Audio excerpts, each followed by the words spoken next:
వాళ్ళు ద్రష్టలై దర్శించినటువంటి వాంగ్మయంలో దాన్ని ప్రకటించిన దాంట్లో దోషం ఉండదు. ఇప్పుడు అవి మనుషుల చేతిలో పడ్డాక మొదలైంది ఇదంతా. ఎందుకు మన చేతిలో పడ్డాక ఇబ్బంది వచ్చింది? ఇప్పుడు ఒక తరగతిలో ఒక ఉపాధ్యాయుడు ఉంటాడు. ఆ ఉపాధ్యాయుడు అందరికీ ఒకేసారి పాఠం చెప్తాడు. ఆ తరగతిలో 30 మంది 40 మంది పిల్లలు ఉంటే ఒకేసారి పాఠం చెప్తారు. కానీ ఆ పిల్లల్లో కొందరి జ్ఞాపక శక్తి వేరు, కొందరి యొక్క శ్రద్ధ వేరు. అలా శ్రద్ధాళువులైన పిల్లలు దాన్ని వినే పద్ధతి, అర్థం చేసుకునే పద్ధతి, మళ్ళీ సందేహాలు వస్తే ఏ ప్రైవేట్ క్లాసెస్ లాంటివి పెట్టుకొని మరలా బయటికి వెళ్ళాక కూడా దాని యొక్క అర్థం ఏంటో తెలుసుకునే ప్రయత్నం చేసే విధానం, వీటి ద్వారా అది చక్కగా వాడు గ్రహించగలుగుతారు.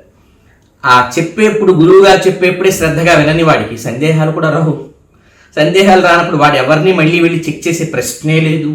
కనుక వాడు అక్కడ చెవుల్లో పడ్డవి అటు ఇటు వాడి పని చేసుకుంటున్నప్పుడు వాడి నోట్లో పడ్డవి చెవుల్లో పడ్డవి వాడు అవే రాస్తాడు. అందుకే రిజల్ట్స్లో తేడా వస్తుంది. ఒకటే ఉపాధ్యాయుడు అందరికీ ఏకకాలంలో ఒకటే పాఠం చెప్తాడు, కానీ ఒకరికి వచ్చే మార్కులు వేరు, ఒకరికి వచ్చే మార్కులు వేరు. దేన్ని బట్టి ఈ తేడాలు వస్తున్నాయి? గ్రహించే వ్యక్తి యొక్క సామర్థ్య లోపములను బట్టి వస్తున్నాయి. అంటే మనుషులకి ఒక 4 దోషాలు ఉంటాయి. భ్రమ, ప్రమాద, విప్రలంభ, అశక్తి అని 4 దోషాలు. భ్రమ అంటే ఒకటి అది చెప్తోంది కానీ మనం ఇంకొకటి అర్థం చేసుకుంటాం. భగవద్గీతలో కనుక స్వామి చాతుర్వర్ణ్యం అంటే మనందరికి ఇన్నాళ్ళు అర్థమైంది వేరు. మనం ఇన్నాళ్ళు మానవ సమాజంలో వర్ణాలు అనుకుంటున్నాం. ప్రకృతి మొత్తాన్ని చెబుతున్నాడు. ఆ పదమది సృష్టి నా చేత 4 విధములుగా చేయబడిందని వాక్యంలో సృష్టిలో మానవ జాతి ఒకటే ఉందా? అక్కడ ఒకటి ఉంటే మనం ఇంకోటి అర్థం చేసుకుంటాం. భ్రమ అంటారు. ప్రమాద అంటే మనం చాలా పరాకుగా ఉండటం, అంటే అటెన్షన్గా లేకుండా అర్థం చేసుకోవటం. ఎక్కడో మనసు ఉంటుంది, సరిగ్గా వినం, ఆ చెప్పే వాటిలో 2 ముక్కలు లోపలికి వెళ్తాయి, మిగతావంతా మిస్ అవుతాం. కనుక ఆ కనెక్టివిటీ పోతుంది. పరాకుగా ఉండి గుణం, పరాకుగా ఉండే గుణం ప్రమాద అంటే. ఇక విప్రలంభ చాలా ప్రమాదకరమైన దోషం ఇది మనుషులకు ఉండేది. విప్రలంభ అంటే మోసగించాలి అనే బుద్ధి. అంటే మన మాట నెగ్గాలను, మనల్ని నలుగురు పొగడాలను, మనల్ని అందరూ గొప్పవాళ్ళు అనుకోవాలను లోపల ఒక ఉద్దేశం పెట్టుకొని బయటికి ఒకలాగా మాట్లాడుతాం. తెలిసిన దాన్ని కూడా తప్పుగా ప్రజెంట్ చేయటం, తెలుసుకోకుండా ఉన్నదాన్ని కూడా ఇదే కరెక్ట్ అంటూ ఇదే నిజమంటూ ప్రజెంట్ చేయటం. మోసగించాలి, ధనాపేక్షతోనూ గౌరవాపేక్షతోనూ బహుజన ఆదరణ పొందాలనే ఆపేక్షతోనూ మనం అవతల వారిని మోసగించేట్టుగా శాస్త్రం నుండి విషయాలని మసిపూసి మారేడికాయలు చేసి చెప్పడం అన్నమాట. దీనికి పేరు విప్రలంభ. ఇది చాలా ప్రమాదకరమైన దోషం. మేము ఎప్పుడు అనుకుంటాం ద్వేషం గొప్ప దోషమా లేకపోతే మోసగించాలనే బుద్ధి గొప్ప దోషం? అంటే ద్వేషం ఒక వ్యక్తికి ఉంటే వాడిని చూడగానే 2-3 రోజుల తర్వాత అర్థమైపోతుంది. కానీ మోసగించాలనే బుద్ధి ఉంటే అర్థం కాదు. మోసగించాలనుకున్న వాడు బయట పడ్డాడు కదా, లోపల అభిప్రాయం పెట్టుకొని బయట పడకుండా మనం నమ్మేందుకు ఏం చేయాలో ఆ ప్రణాళికలు రచించుకుంటే. ద్వేషం ఉన్నవాడు ఉంచుకోలేడు. శిశుపాలుడికి ద్వేషం కలిగింది భగవంతుడిగా, తిడుతూ ఉన్నాడు. ఆ నలుగురికి తెలిసిపోయింది శిశుపాలుడు కృష్ణుని దూషిస్తాడు అని. కానీ మోసగించాలనే బుద్ధి మాయలేడి వేషంలో వచ్చాడు మారీచుడు. ఎవరికి తెలిసింది? సీతమ్మ నమ్మింది. పూతన మోసంతో లక్ష్మీదేవిలా అందమైన రూపం వేసుకొని వచ్చింది కృష్ణుడి దగ్గరికి. ఏ తల్లి కూడా రావద్దు, మా బాబుకి పాలివ్వద్దు, నిన్నెప్పుడు మేము చూడలేదు అనలేకపోయారు నందగోకులంలో. మోసం చాలా ప్రమాదకరం. విప్రలంభ ఇది 3వ దోషం. ఇక అశక్తి అని ఒక దోషం. మనకి నిజం తెలుసు, జ్ఞానం ఉంది, కానీ సమయం వచ్చినప్పుడు అవతల వాడికి అర్థమయ్యేట్టుగా దానికి చెప్పలేం. ప్రకటన సామర్థ్య లోపం అన్నమాట. అశక్తి అంటే తెలిసిన మంచిని కూడా అవతల వింటున్న వారికి అర్థమయ్యేట్టుగా దానిని అందించలేని దశ. ఈ 4 మనుషుల్లో ఉంటాయి. ఇలాంటి మనుషుల చేతుల్లో ఈ పురాణ వాంగ్మయం పడ్డాక ఎన్నో ఇబ్బందులు వాటికి ఏర్పడ్డాయి అన్నమాట. ఇప్పుడు ఏమేమి ఇబ్బందులు ఏర్పడతాయి? ఉన్నదాన్ని ఒకలా అనుకుంటాం, అదే నిజమని అందరికీ చెబుతూ ఉంటాం. ఇది భ్రమ అనే దోషం. ఇట్లా ఎన్నో చోట్ల ఎన్నో మన అనంతకాల గతిలో అంటే కలియుగంలో ఎన్నో పురాణములకి, ఇతిహాసములకి, బ్రహ్మసూత్రములకి ఎన్నెన్నో భాష్యాలు రావడానికి కారణం అదే. ఒకటే ఉపాధ్యాయుడు, ఒకటే వేదం, ఒకటే ఇతిహాసం, ఒకటే పురాణం, ఒకటే బ్రహ్మసూత్రం, ఒకటే ప్రమాణ ప్రక్రియ. ఈజీగా ఇండెక్స్ ఉంది, దాన్ని చూసుకుని చెక్ చేసుకోవచ్చు. కానీ దీన్ని పట్టించుకోని వాళ్ళు, దీన్ని వినని వాళ్ళు, సరిగా అర్థం చేసుకోలేని వ్యక్తులు, శిష్యులు, అలాంటి విద్యార్థులు భ్రమ అనే దోషానికి లోనై అది లోకానికి చెప్పడం మొదలుపెట్టారు.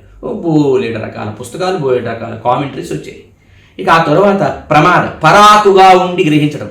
నేనేం చెప్పినా అంటే ఒక ఊరి నుంచి ఒక ఊరికి వెళ్ళటానికే బండ్లెక్కి వెళ్ళే కాలంలో, ఎక్కడేం జరుగుతుందో ఇంకో చోటకి తెలియడానికి చాలా సమయం పట్టే కాలంలో నేనేం చెప్పినా చెల్లుతుంది అనుకునే స్వభావం. భక్త కన్నప్ప అని పాత రోజుల్లో ఒక సినిమా వచ్చింది, మనంతా చూసుంటాం. అది అద్భుతమైన సినిమా. ఆ సినిమాలో ఒక గురువు ఉంటాడు ఒక ఊళ్ళో. నేను సాయంకాలం రాత్రి ప్రతిరోజు కైలాసానికి వెళ్ళొస్తాను, పరమశివుడితో మాట్లాడొస్తానంటే అందరూ నమ్ముతారు ఊళ్ళో. అట్లా అందరి చేత పనులు చేయించుకుంటుంటాడు అతను. పరాకుగా ఉంటాం. ప్రమాద అంటే ఇలాంటి వ్యక్తులు కూడా లోకంలో ఉంటారన్నమాట. అంటే మనం ఏం చెప్పినా చెల్లుతుందిలే అని సరిగ్గా వినకుండా, సరిగ్గా చదవకుండా, ఈ మధ్య చాలా మంది చదువుతున్నారు కదా, అసలు భగవంతుడి పాదాలను కడిగినట్టుగా రామాయణంలో ఎక్కడుంది? భగవంతుడి పాదాల నుంచి, విష్ణు పాదముల నుంచి గంగ ఉద్భవించినట్టుగా అసలు రామాయణంలో లేదని చెప్పేశాడు ఆయన. ఆ తర్వాత భాగవతంలో అసలు ఎక్కడుంది? లేదని చెప్పేశాడు ఆయన. శివుడి శిరస్సు పైన ఉన్న గంగ విష్ణు పాదోద్భవమైన గంగ కాదు, అది వ్యోమ గంగ అని ఒక కొత్త పేరు పెట్టాడు. వ్యోమ అంటే ఏంటి? ఆకాశ గంగ. గంగకే బోలెడు పేర్లు ఉన్నాయి. దేవలోకంలో ప్రవహిస్తుంది కనుక దానికి దేవనది అని పేరు. ఆకాశ గంగ అని పేరు పైన ఉంటుంది కనుక. అంటే దానికి ప్రజలని భ్రమింపజేయడానికి నేనేం చెప్పినా ఎవడు అడగడు, పరాకులో ఉండి గ్రహించి కూడా దాన్ని ఢంకా బజాయించి మరీ చెప్తారనమాట వాడు. సో ఈ ధోరణి మనకు కనబడుతుంది. ఇది పరాకులో ఉండి మాట్లాడటం అనమాట. మళ్ళీ ఈ మధ్య కొత్తగా రామాయణంలో అసలు విభీషణుడికి రామచంద్రమూర్తి శ్రీరంగ విమానాన్ని, శ్రీరంగనాథుణ్ణి ఇవ్వనే లేదు. అసలు ఆ టాపికే రామాయణంలో లేదు. ఏది చదవక మాట్లాడే మాటలు ఇవన్నీ. భాగవతాన్ని చదివితే భాగవతంలో 3వ స్కంధంలో కపిల మహర్షి వాళ్ళ అమ్మగారికి తత్వోపదేశం చేసే సందర్భంలో, ఆ ధ్యాన క్రమం ఎట్లా ఉండాలో చెప్పే సందర్భంలో ఒక అద్భుతమైన శ్లోకం ఉంటుందన్నమాట. యచ్చౌచ నిశ్రుత సరి ప్రవరోదకేన తీర్థేన మూర్ధ్ని విధృతేన శివ శివో భూత్. ఏ మహనీయుని యొక్క పాద ఉద్భవి అయినటువంటి జలధార శిరస్సు మీద పడటం వల్ల తీర్థేన మూర్ధ్ని విధృతేన శివశివో భూత్, శివుడు శివుడయ్యాడు, శివునికి శివత్వం ఏర్పడిందో అట్టి మహనీయుని పాదతీర్థమైనటువంటి గంగ. ఎంత స్పష్టంగా చెప్పాయండి. ఆ భగవానుడి యొక్క పాదతీర్థమైనటువంటి గంగని శిరస్సు యందు ధరించటం వల్ల శివునికి మంగళకరుడనే పేరు ఏర్పడింది. యచ్చౌచ నిశ్రుత సరిత్ ప్రవరోదకేన తీర్థేన మూర్ధ్ని విధృతేన శివశివో భూత్. ధ్యాతుర్మనశ్చమలశైలం విసృష్టవ్రజం ధ్యాయేచ్చిరం భగవతః చరణారవిందం. అట్టి భగవానుని చరణారవిందములను ధ్యానం చేయాలి అని ఎంతో అద్భుతంగా చెప్పబడింది భాగవతం యొక్క 3వ స్కంధంలో. అదే భాగవతంలో 8వ స్కంధంలో మరొక శ్లోకం చెప్పబడుతుంది. సమర్చ్య భక్తాచ్య గృణాత్ శుచిశ్రవాః యన్నాభిపంకేరుహ సంభవ స్వయం ధాతుః కమండలు జలం తదురుక్రమస్య పాదావనే జన పవిత్రతయా నరేంద్ర అని స్పష్టంగా ఎవని నాభి కమలం నుంచి ఉద్భవించిన ధాత బ్రహ్మదేవుడు, స్వయంభూడైనటువంటి బ్రహ్మదేవుడు తన కమండలు జలములతో ఆయన పాదపద్మములను అభిషేకిస్తే దేవ నది ఉద్భవించి ముల్లోకములను పవిత్రం చేసేటువంటి దివ్యమైన నదీమ తల్లి ఉద్భవించిందో అంటూ స్పష్టంగా 8వ స్కంధంలో చెప్పబడుతుంది. ఇక రామాయణంలో అసలు గంగ పాదోద్భవిగా, విష్ణు పాదోద్భవిగా ప్రస్తావనే లేదు.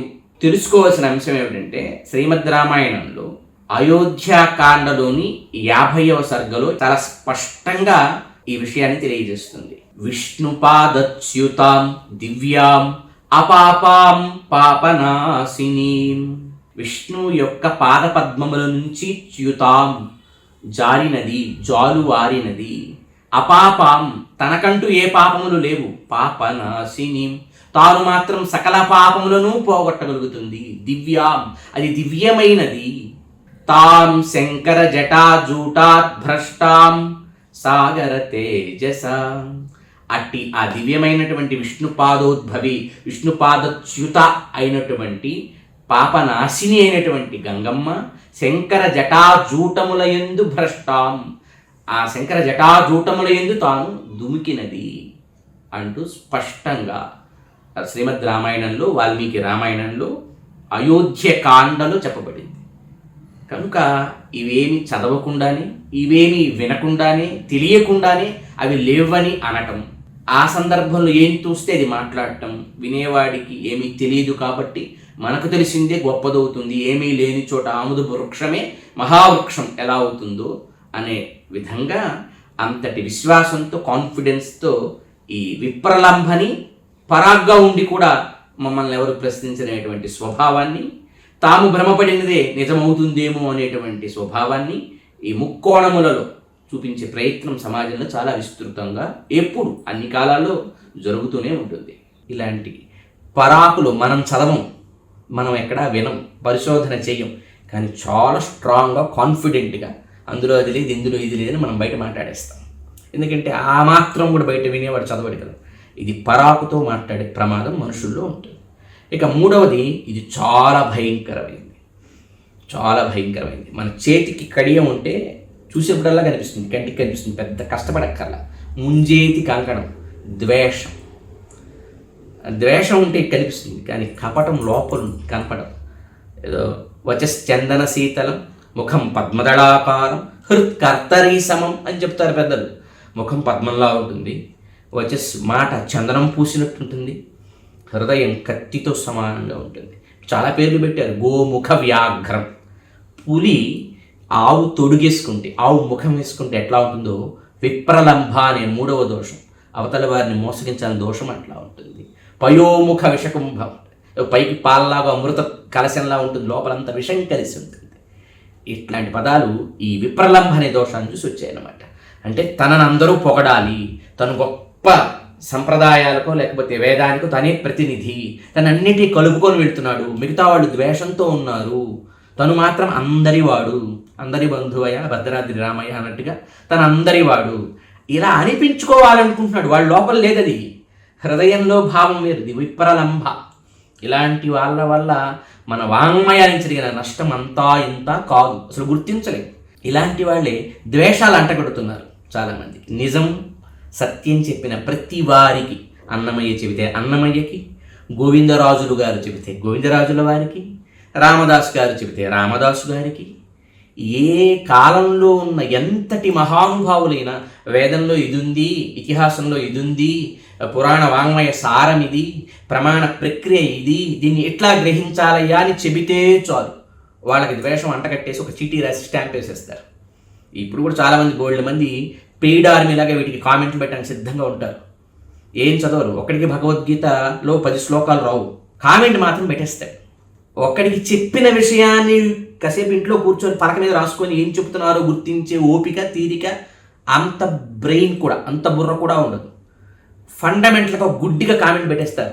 ఒక రకమైన వేషధారణ, వస్త్రధారణ, బొట్టు కనపడగానే వీళ్ళు ద్వేషం మాట్లాడిస్తారు, ద్వేషం ద్వేషం ద్వేషం అని కింద కామెంట్లు పెట్టేసుకుంటూ వెళ్ళిపోతుంటారు. ఓపిక ఉండదు. మేము ఈ మొత్తం దీన్ని ఒక మంచి విషయాన్ని ప్రపంచానికి చెప్పాలి, సమాజానికి చెప్పాలని ఒక 14-11 ఎపిసోడ్లుగా ఒక సుదీర్ఘమైన చర్చ చేసి మన సగటు భారతీయుడికి, సగటు హిందూ ధర్మంలో ఉండే వ్యక్తికి కన్ఫ్యూజన్ లేకుండా ఒక ప్రమాణపు పరంపర విధానం ఎట్లా ఉందో చెప్పాలని ప్రయత్నం చేస్తూ ఉంటే వినే తిరిగిలేదు. ఇంకా 14 వస్తాయి, 10 వస్తాయి, 11 వస్తాయి. మొత్తం విన్నాక డౌట్స్ అన్నీ ఇంకా ఏమైనా ఉంటే అప్పుడు చెప్పాలనే తీరిక లేదు. వెంటనే కింద టకా టకా టకా టకా కామెంట్స్. వాళ్ళు ఆల్రెడీ నమ్మినవి, పూర్తి ఎపిసోడ్ కూడా వినరు, ఏ పాయింట్కి మాట్లాడారో వినరు. దీనివల్ల ఒక సూక్తి పుట్టింది. రామాయణం అంతా విన్నాక రాముడికి సీత ఏమవుతుందండి? అడిగేవాడి బుద్ధి తక్కువ, అట్లా ఉంటుందన్నమాట. బుద్ధి లేనివాడు ఏది విన్నా అందులో సారం గ్రహించలేడు. ఆ గ్రహించలేని వాళ్ళ వల్లే కదా ఇబ్బందులు. సో కనుక ఈ విప్రలంభ అతి ప్రమాదకరమైంది, అతి భయంకరమైనటువంటిది. అవతల వాడిని మోసగించాలనే బుద్ధితో పదే పదే తనను గొప్పవాడి కింద ప్రజెంట్ చేసుకుంటూ, తన ఉదారుడి కింద ప్రజెంట్ చేసుకుంటూ, అవకాశం దొరికినప్పుడల్లా చేయవలసిన తప్పులు చేస్తూ. ఇప్పుడు దీనికి ఒక అద్భుతమైన ఎగ్జాంపుల్ మనం చెప్పుకోవచ్చు. శాండ్విచ్ అని ఇవాళ అందరూ చాలామంది తింటున్నారు. అసలు ఈ పదాలు ఎందుకు చెప్పుకుంటున్నామంటే మనం ఇక్కడ జీవిస్తున్నాం ఈ భౌతిక ప్రపంచంలో. ఇతిహాసాలు, వాంగ్మయం అక్కడెక్కడో ఉన్నాయి. స్వామి వివేకానందుల వరకు మాట అంటారు, ప్రపంచంలో ఉన్న సైన్స్, విజ్ఞానం అంతా పూర్తయింది అని ఎవరైనా ఒక సైంటిస్ట్ కనుక ఒక స్టేట్మెంట్ ఇస్తే, సైన్స్ ఇంకా లేదు, కంప్లీట్గా అయిపోయింది, అన్నీ కొనుక్కున్నాం, ఇంకా సైన్స్ కొనుక్కోవాల్సింది ఏమీ లేదు, సైన్స్ యొక్క డెడ్ ఎండ్ హైట్స్ అయిపోయాయి అని ఎవరన్నా చెబితే ఆ సైన్స్ అయిపోయిందని చెప్పే చోట ఆధ్యాత్మికత యొక్క పాదాలు ప్రారంభమవుతాయి అని చెప్తాడు. ఎంత గొప్ప మాట! ఆధ్యాత్మికత యొక్క విరాట్ రూపాన్ని ఎవడు దర్శించలేడు. ఆ ఆధ్యాత్మికత పాదపద్మాల దగ్గర ఉండే ప్రారంభం దగ్గరికి కూడా భౌతిక విజ్ఞానం చేరలేదు ఇంకా అని ఆ మహనీయులు ఎంత బ్యూటిఫుల్గా, చాలా గొప్పగా ఆ ఎగ్జాంపుల్ చెప్తారో కదా. వివేకానంద స్వామి వారు చెప్పినట్టుగా ఇప్పుడు మన జీవన విధానం అనేది ఆధ్యాత్మికతకి చాలా దూరంగా మనం జీవిస్తున్నాం. అందువల్ల మనకి ఆధ్యాత్మికమైన విషయాలు ఏవి అర్థం కావాలన్నా మన జీవితంలో మనకు అర్థమైన ఎగ్జాంపుల్స్ ద్వారా మాత్రమే మనం దాన్ని అందుకునే ప్రయత్నం, దాని వైపు ఆ దిశగా మనం కొన్ని అడుగులు వేయచ్చు. దీన్ని సంస్కృతంలో స్థూలారుంధతి న్యాయం అని పిలుస్తారనమాట. ఏమిటి స్థూలారుంధతి న్యాయం అంటే దగ్గరగా ఉండేదాన్ని ఒకదాన్ని చూపించి ఆ తరువాత దూరంగా ఉండి మనం చూడవలసిన దాని దాకా మనల్ని ప్రయాణం చేయించటాన్ని స్థూల అరుంధతి న్యాయం అంటారు. ఎక్కడో చాలా దూరంగా ఒక ఎర్రని రంగు కలిగిన భవంతి ఉంది.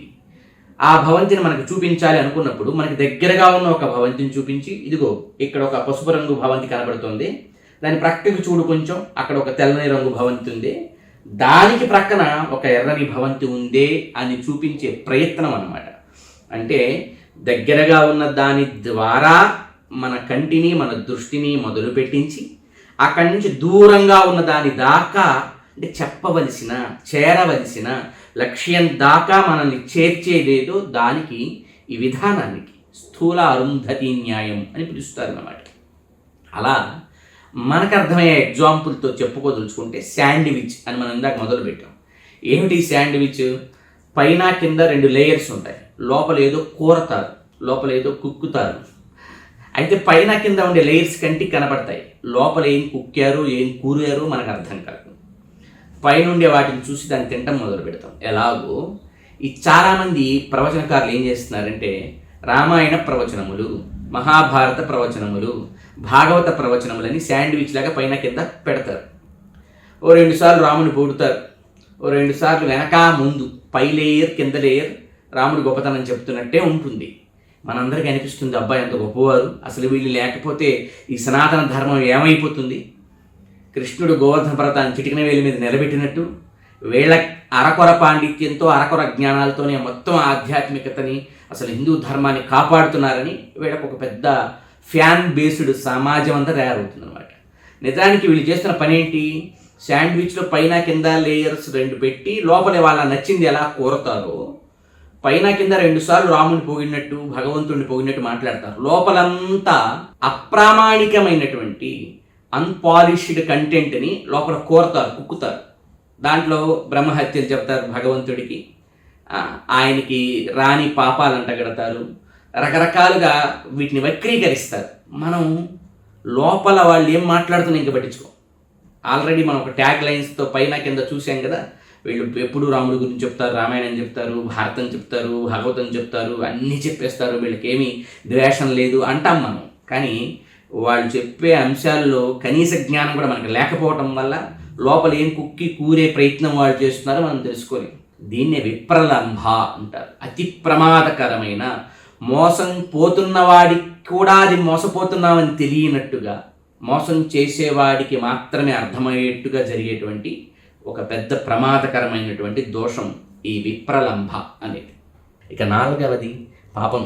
నిజం తెలిసారు, చదివారు శాస్త్రాన్ని, కానీ ప్రకటించలేరు. అవతల వారికి అర్థమయ్యేట్టుగా, కాలానుగుణంగా, సందర్భోచితంగా తెలిసిన మంచిని కూడా ప్రకటించలేని దశ. ఇది పాపం తప్పు కాదు. మొదటి 3 ప్రమాదం. ఈ 4వది పాపం తప్పు కాదు. పాపం తనకు ఆ శక్తి లేదు కనుక ఎక్స్క్యూజబుల్ మిస్టేక్ ఈ ఒక్కటే, ఆ శక్తి అనేది. కానీ మిగతా 3 ఉన్నాయే, ఈ 4 కలిగిన మనుషులు పురాణాలు చదివితే ఏం జరుగుతుందో ఇప్పుడు సమాజంలో మనం వీటన్నిటిని కూడా స్పష్టంగా చూస్తున్నాం. కనుక పెద్దలు ఒక విధానాన్ని అందించారు. అంటే జీవితంలో, అంటే సమాజంలో ఎప్పుడు జరుగుతూ ఉంటుంది. బియ్యం మంచిగా తయారు చేసి తెచ్చాం ఇంటికి, కొన్ని రోజులకు పురుగు వస్తుంది. అందులో ఏదైనా ఒక వస్తువుని మనం తయారు చేస్తే ఒక పండులో ఒక పురుగు వస్తుంది. అంటే లోకంలో పంట వేస్తే కలుపు కూడా వస్తుంది.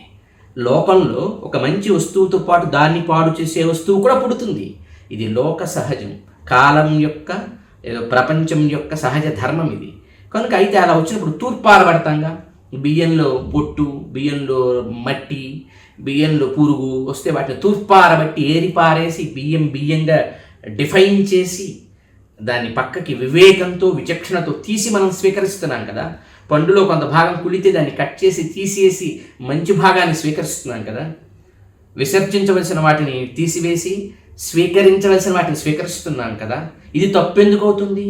ఇవాళ చాలామంది బుద్ధిహీనులు ఒక మంచి చెప్పాలి, ఇది మనకి గైడ్ లైన్స్ ఇలా ఉన్నాయి, ఆ గైడ్ లైన్స్ ప్రకారం మనం వాటిని గ్రహిస్తే పొరపొచ్చాలు లేకుండా స్పష్టమైన జ్ఞానం మనకు అందుతుందయ్యా అని చెప్పే ప్రయత్నం మేము చేస్తుంటే పాపం చాలామంది పిచ్చి కామెంట్లు అంటే తట్టుకోలేక మంచి చెబుతూ ఉంటే ఎక్కడ పబ్లిక్ తెలుసుకుంటే పబ్లిక్ ఇన్ని రోజులు పేక మేడల్లా చాలా గొప్పవాళ్ళు, సరస్వతులు, బ్రహ్మశ్రీలు, ఇంకో స్త్రీలు అనుకున్న వాళ్ళంతా పేక మేడలా కూలిపోతారేమో భయంతో, ఉక్రోషంతో, అక్కస్సుతో డబ్బులు ఇచ్చి మరీ ఒక పెయిడ్ ఆర్మీని నడిపి బూతుల కామెంట్లు ఈ మంచి జ్ఞాన ప్రవాహ గంగల యందు కింద పెడుతున్నారు. ఒక్కడికి దీన్ని ఖండించే శక్తి లేదు, నాలెడ్జ్ లేదు. ఈ చెబుతున్న వాటికి ప్రమాణాలతో చెబుతున్నాం, సొంత మాటలు పోచుకోలు మాటలు కావు ఇవి. ఎక్కడ ప్రమాణం ఉంది, భాష ఏంటి, వ్యాకరణం ఏంటి, వాటి వ్యుత్పత్తులు ఏంటి, సంఘటనలు ఏంటి, చెప్పిన హైరార్కీ ఏంటి అని సప్రమాణంగా చెబుతున్నాం. మిత్రుడు శ్రీరామ చక్రధర్ బిట్స్ పిలానీలో కంప్యూటర్ సైన్స్ నేర్చుకున్నటువంటి ఒక అబ్బాయి నా 3 లక్షలు, నా 5 లక్షలు, నా 10 లక్షలు నాకు వస్తాయని సంపాదించుకుంటూ జీవితం గడపకుండా అమెరికా లాంటి దేశాలకు వెళ్ళి ఇంకా పెద్ద స్థాయికి వెళ్ళి తను బాగా సంపాదించుకుంటూ తన వరకు తాను సెటిల్ అవ్వకుండా, అరే నేను పుట్టిన దేశంలో రామాయణాన్ని నేను ప్రపంచానికి చెప్పాలి, వాల్మీకి రామాయణాన్ని ప్రపంచానికి చెప్పాలని చేసే ఉద్యోగం కూడా ప్రక్కన పెట్టేసి తాను ఒక 9 ఏళ్ల పాటు రామాయణం మీద రీసెర్చ్ చేసి వివిధ వ్యాఖ్యాన గ్రంథాలు చదివి పెద్దల దగ్గరికి వెళ్ళి తెలుసుకొని ఎన్నో విషయాలని ఆ రీసెర్చ్ చేసిన దాన్ని చాలా అందంగా పిల్లలకి, యువకులకి సమాజంలోకి తీసుకువెళ్ళాలని ఇంగ్లీష్లో, తెలుగులో ఇప్పటిదాకా 25,000 పుస్తకాలని ప్రజా సమూహం దగ్గరికి తీసుకువెళితే అంత కృషి చేసిన వ్యక్తిట సమాజాన్ని పాడు చేయడానికి ఇవన్నీ కూడా టెలికాస్ట్ చేస్తున్నాడని కింద ఒకటి రాస్తున్నాడు. ఒక వ్యక్తి కామెంట్ చేస్తున్నాడు, కామన్ సెన్స్ లేని కామెంట్ అనమాట. ఏమవసరం ఆయనకి? దీని మీద బతకాలనుకోవట్లేదు అతను, దీని మీద కిరీటాలు పెట్టించుకోవాలనుకోవట్లేదు అతను. మేము గతంలో కూడా చెప్తున్నాం చాలాసార్లు చాలామందికి, యూట్యూబ్ వల్ల రూపాయి డబ్బు తెచ్చుకొని సంపాదన కోసం ఇది చెప్పడానికి రాలా. మా పేరు కూడా వేసుకోలేదు ఎక్కడ. అసలు పేరు వేసుకుంటే కూడా దానికి ముందు వెనక తోకలు శ్రీశ్రీలు లేవు. నా పేరు తల్లిదండ్రులు పెట్టిన పేరు ఏదో నాకుంది, అది చాలా. అంతవరకు పేరు కోసము, దీనివల్ల నలుగురు పొగడాలను, గురువు గారులని అనిపించుకోవాలను కాదు ఇదంతా. అరే మనం ఉన్న మీ ఇంట్లో ఎవడో దుమ్ము వేసాడు, చుమ్ముకోవా నువ్వు, నీ బాధ్యత కదా అది. ఈ భారతదేశం, ఈ భారతీయ సంస్కృతి, ఈ వైదిక వాంగ్మయం చాలా గొప్పది. ఊరుకుంటుంటే ప్రతి వాడు జీవితంలో రకరకాల పనులు చేసుకొని అరకొర జ్ఞానంతో ఉబుసుపోక, వయసు మళ్ళాక రకరకాల మాటలు ఏమి చెప్పేద్దామని వచ్చేసేటువంటి రకరకాల వ్యక్తులు దీనికి ఆమయం జబ్బు పట్టిస్తూ ఉంటే భగవద్ అనుగ్రహం వల్ల, పెద్దల యొక్క కటాక్షం వల్ల దాన్ని తెలుసుకునే అవకాశం వచ్చినటువంటి వాళ్ళు చెప్పాలనే ప్రయత్నమే ఇది తప్ప ఏదో ధర్మాన్ని నాశనం చేశారు, పాడు చేసేసారు ఇలా చెప్పకపోతే ఆల్రెడీ ఇప్పటికి పాడైంది, ఇంకా పాడవుతుంది. అందుకే జబ్బపట్టి ఎవరైనా గట్టిగా నిలబెడితే ఒక సమాధానం చెప్పే జ్ఞానం హిందువుకి ఎవరికి లేదు. హిందువులలో భగవద్గీతలు ఉండవు, సమాధానం చెప్పే జ్ఞానం లేదు, తప్పు మాట్లాడే ప్రవచకుని నిలదీసే ధైర్యం లేదు, ఆ నాలెడ్జ్ లేదు, కామన్ సెన్స్ కూడా లేదు. కనీసం కామన్ సెన్స్, సంస్కృతం రాకపోయింది, పురాణాలు ఇవన్నీ తెలియకపోయింది, కామన్ సెన్స్ కూడా లేదు. అసలు ఎందుకు చదువుతున్నాం? ఇది పుడుతూనే మనకు ఒక రుణం ఉంది, ఋషి రుణం అంటారు. మనకుండే రుణాల్లో దేవ, ఋషి, పితృ ఇత్యాది రుణములలో ఋషి రుణం చాలా గొప్పది. మహాత్ములు తమ జీవితాన్ని త్యాగం చేసి, తపస్సులు చేసి, ఇంద్రియ నిగ్రహంతో, భగవదాత్మకమైన సృష్టితో మమైకం చెంది భగవద్ అనుగ్రహంతో వారు అద్భుతమైన వాంగ్మయాన్ని లోకానికి అందిస్తే దాన్ని చదవటం, అర్థం చేసుకోవటం, తెలిసిన దాన్ని సజావుగా సరిగ్గా ఇంకొకరికి చెప్పటం, ఇవి ఋషి రుణాన్ని తెచ్చుకునే మార్గాలు. ఆ చదువుకునే భాగ్యం, పెద్దల యొక్క అనుగ్రహం పొంది వాటి సారం ఇదని తెలుసుకునే భాగ్యం వచ్చింది కనుక తప్పు మన ముందు, మన ఇంట్లో, మన దేశంలో, మన సంస్కృతిలో, మన సమాజంలో జరుగుతుంటే అది చేసేవాడు తెలియక చేయట్లేదు, ఇంటెన్షనల్గా చేస్తూ ఉంటే అది సమాజానికి చెప్పి దాన్ని కాపాడాలి, దాన్ని ఫిల్టర్ చేయాలి అనే ఉద్దేశంతో మాత్రమే ఈ ప్రయత్నం సాగుతుంది తప్ప దీన్ని ఏదో వ్యాపారం చేయాలను పండితి ప్రకర్షణ ఎవడి ముందు చూపించుకోవాలను కాదు. అసలు మేము పండితులమే కాదు. మళ్ళీ చెబుతున్నాం, పండితులం కాదు. మళ్ళీ ఇప్పుడు ఒక మాట చెబుతున్నాను, ఏ పాండిత్యం నాకు లేదు. నేను ఇప్పుడు నువ్వు కారు నడపాలనుకుంటావు, డ్రైవింగ్ నేర్చుకోవా. కారు నడపాలంటే డ్రైవింగ్ వచ్చి తీరాలి.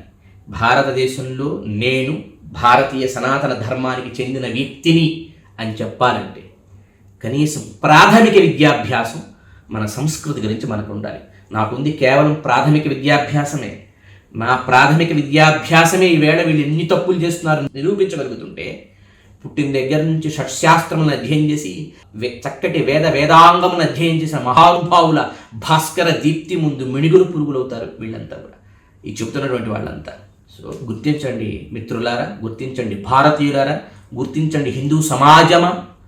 చీలికలు పిలికలు చేయడానికి కాదు, చీలికలు చేస్తూ లోపల కపటం పెట్టుకొని విషం కక్కుతూ చాలామందికి మన పురాణములను విమర్శించే, పురాణ జ్ఞానం లేకుండా పురాణాన్ని ప్రవచిస్తే కొంతమంది వాళ్ళ వీడియోలు పెట్టుకొని మరి మీ దాంట్లో టాప్ మోస్ట్ పీపుల్ ఇలా మాట్లాడారు అందుకే మేము కూడా ఇలా అంటున్నామని మన దేవీ దేవతల్ని మాట్లాడితే వాళ్ళని ఖండించడానికి ఒక్క హిందువుకో ఒక్క భారతీయుడికో ఈవేళ ఈ వకాల్తా పుచ్చుకునేటువంటి కామెంట్ల పేషెంట్లకు ధైర్యం లేదు, సత్తా లేదు. అక్కడ వీళ్ళు కూడా మళ్ళీ విప్రలంబే, వీళ్ళు మోసగారే. ఇప్పుడు అంతే కదా, ఒక మోసగారికి జై కొట్టేవాడు కూడా మోసగారే కదా. దుర్యోధనుడి దగ్గర ఎవరుంటారు? మోసం చేసి లబ్ధి పొందాలనుకున్నవాడు. రాముడి దగ్గర ఎవరుంటారు? ఎంత శ్రమ చేసి ఎంత సేవ చేసినా ఒక్క బహుమతి కూడా కోరుకొని ఆంజనేయ స్వామి లాంటి నిస్వార్థ సేవకుడు ఉంటాడు. ఆయన ఉద్దేశం లంకకెళ్ళింది కీర్తి కిరీటాలు పెడతారని కాదు. ఆంజనేయ స్వామి లంకకెళ్ళి రామ వైభవాన్ని చెప్పి అక్కడుండే రాక్షస సంహారం ఎలా చేశారో, అజ్ఞాన అసురుల సంహారం చేసి రామ వైభవాన్ని, ప్రామాణికము రామణీయకము అయినటువంటి శాస్త్రసార వైభవాన్ని, దాని ఫండమెంటల్స్ని పెద్దల ద్వారా అందుకున్న విషయాన్ని లోకానికి అందించడానికి చేస్తున్న ప్రయత్నం తప్ప ఇది మరొకటి కాదు. ఇదంతా గుర్తుపెట్టుకోవాలి. వీళ్ళు చేసే ఎన్నో రకాల దురాగతపు మాటలకి ఇతరులు దీన్ని సాకుగా చేసుకుని ఆల్రెడీ విధులు పెట్టేశారు మీ హిందూ ధర్మాన్ని. మాలాంటి వాళ్ళు కూడా ఇంక ఊరుకుంటూ ఉంటే కొన్ని రోజులకి ఏది నిజమో ఏది వాస్తవమో తెలియకుండా మొత్తం వాస్తవాల పైన సమాధులు కట్టేస్తారు. వాస్తవాల పైన మొత్తం అవాస్తవాల వాంగ్మయాన్ని తయారు చేసి లోకానికి ఇచ్చేసి రేపొద్దున మొత్తాన్ని నిర్వీర్యం చేస్తారు ఈ మహాసరస్వతులంతా. అందుకని ఈ ప్రయత్నం చేస్తున్నాం. కనుక అర్థం చేసుకొని కొంచెం ఓపిక బట్టి, కపటం లేనివాళ్ళు, నిజాయితీ ఉన్నవాళ్ళు, నిజమేంటో తెలుసుకోవాలనుకునేవాళ్ళు, నిఖార్సైన భారతీయులు, వైదిక ధర్మ అనువర్తులంతా వీటిని విని అర్థం చేసుకోండి. చాలా ఎక్కడ లోపం జరుగుతుందో మనకు అర్థమవుతుంది. అందుచేత ఈ వాంగ్మయం ఏదైతే లోకంలోకి వచ్చిందో ఈ వాంగ్మయానికి ఒక ప్రక్రియ. దేని ద్వారా ఇలాంటి లోపాలు ఎప్పుడైనా ఏర్పడితే, మనుషుల వల్ల భ్రమలు ఏర్పడితే వాంగ్మయానికి, మనుషులు చెప్పే మాటల్లో ఏర్పడితే, పరాకు వల్ల ప్రమాదం వల్ల దోషాలు ఏర్పడితే వాంగ్మయానికి, అట్లాగే విప్రలంభ మోసగించాలని బుద్ధి వల్ల వాంగ్మయానికి దోషాలు ఏర్పడితే వాటిని ఎట్లా ఫిల్టర్ చేయాలి, ఎట్లా పరిహరించాలి, ఎట్లా వాటిని మురికి నేలలోంచి మురికిని వేరు చేసి మంచి నీటిని ఎట్లా గ్రహించాలి ఈ శాస్త్రములలో ఎప్పుడైనా ఇతరుల వల్ల దోషములు ఆపాదించబడితే అని దానికి పెద్దలు ఆనాడే మనల్ని కన్న భగవంతుడికి, మనకన్నా జ్ఞానంలో కొన్ని కోట్ల రెట్లు గొప్పవాళ్ళైన ఋషులకి మన బుద్ధి తెలుసు కదా. అందుకని మనిషి చేతిలో పడ్డాక ఏం జరుగుతాయో తెలిసిన వాళ్ళు ఈ దోషముల నుంచి జ్ఞానాన్ని కాపాడటానికి కూడా ఒక ప్రక్రియ ఇచ్చారు, ఒక ప్రమాణపు ప్రక్రియ. అది మనం తెలుసుకోగలిగితే ఎవరు ఎందరూ ఎన్ని కుయుక్తులు పన్నినా, ఎన్ని పిచ్చి సమన్వయములు, విచిత్ర సమన్వయములు చేసినా భవిష్యత్తుకి ఎప్పటికీ కూడా జ్ఞానం నిర్దుష్టంగా అందే అవకాశం ఉంటుంది. ఆ ప్రక్రియను మనం ఒకసారి తెలుసుకోవాలన్నమాట. అందుకే మీకు వాల్మీకి రామాయణం చదివితే అసలు వాల్మీకి రామాయణం నుంచి మనందరం 50 మంది భరత జాతి నేర్చుకోవాల్సిన ఒక సూత్రం ఉందండి. ఏదైనా ప్రపంచానికి చెప్పాలని ఒకడు అనుకుంటే అది కూడా ఎక్స్క్లూజివ్గా సనాతన ధర్మం గురించి, వాడికి ఏం లక్షణాలు ఉండాలో రామాయణం మొదటి శ్లోకం చెబుతుంది. తపస్వాధ్యాయ నిరతం తపస్వీ వాగ్విదాంబరం నారదం పరిపప్రచ్ఛ వాల్మీకిర్మునిపుంగవం అని ప్రశ్న వేసేవాడికి ఒక గుణం చెప్పి, చెప్పేవాడికి ఒక అద్భుతమైనటువంటి లక్షణాలు చెప్పి, ఎలాంటి వారు సనాతన ధర్మాన్ని చెప్పాలి అనే లక్షణం అక్కడ చెబుతుంది. అంటే అక్కడ ప్రవచనం చెయ్యాలి అన్నా, లేకపోతే ఒక విషయాన్ని ఇతరులకు ప్రబోధించాలన్నా, బోధించాలన్నా వారికి కొన్ని గుణాలు ఉండాలి. కానీ విప్రలంభం ఉంది, ఇతరుడిని మోసగించాలి అనే బుద్ధి. దీనికి కపటమని, శఠులని, దీనికి చాలా పేర్లు పెట్టాయి. ఇది ఎట్లాంటిదంటే పెద్దవాడు ఒక మాట చెప్పారు, వినుంటారు కదా, విషము తిన్నవాడిని తాగినవాడిని చంపుతుంది, దారి తప్పిన విషయము విన్నవాడిని అన్నవాడిని అందరినీ నాశనం చేస్తుంది. విషయం సపుత్ర పౌత్రకం హంతి అంటారు. విషం ఏకాకినంట, అది ఒక్కడనే చంపుతుంది. విషయం ఉంది, ఆ విషయం సరిగ్గా లేకపోతే, ఈ దోషంతో కూడి ఉంటే, విప్రలంభ అనేటువంటి యొక్క స్థితిలో కనుక ఈ విషయం ఉంటే, ఆ కపటంతో, కుటిల బుద్ధితో, లోపల ఒకటి ఉంచుకొని బయటికి ఇంకొకటి ప్రకటించే బుద్ధితో గనక విషయం ఉంటే, ఆ విషయం మొత్తం సమాజాన్ని సావబెడుతుంది, కొళ్ళబెడుతుంది, దారి తప్పిస్తుంది. అసలు ఎక్కడ సత్యం ఉందో, ఎక్కడ బిగినయిందో మన జీవితం తెలియని చోటకి నెట్టేస్తుంది. అంటక కటాహం వైపు హిరణ్యాక్షుడు ఈ భూమండలాన్ని, భూగతిని, మన బ్రహ్మాండాన్ని నెట్టేశాడే, అట్లా సత్యం నుంచి దూరం అవుతాం. మళ్ళీ వరాహస్వామి రావాలి ఉద్ధరించడానికి. అంటే మనని జాతిని మన సమాజాన్ని జ్ఞానం నుంచి ఉద్ధరించడానికి స్వామి మళ్ళీ సాక్షాత్కరించాలి. అంత ప్రమాదం ఉంది దానివల్ల. అంటే ఇప్పుడు ప్రమాణ పరంపరలు ఇవి ఉన్నాయి కాబట్టి వ్యాసుల వారు ఒక అందమైన స్ట్రక్చర్ ఇచ్చారు. ఏంటంటే అది, నాయన ఇవన్నీ ప్రమాణాలే కానీ వీటిలో ఒక హైరార్కీ ఉందని చెప్పాడు ఆయన. అది మనకి తెలియదు. ఒకటి వింటున్నప్పుడు ఎంతవరకు గ్రహించవచ్చును వాటిని, ఎలా తీసుకోవచ్చును వాటిని అనేదాన్ని మనం తెలుసుకునే అవకాశం అప్పుడు ఏర్పడుతుంది.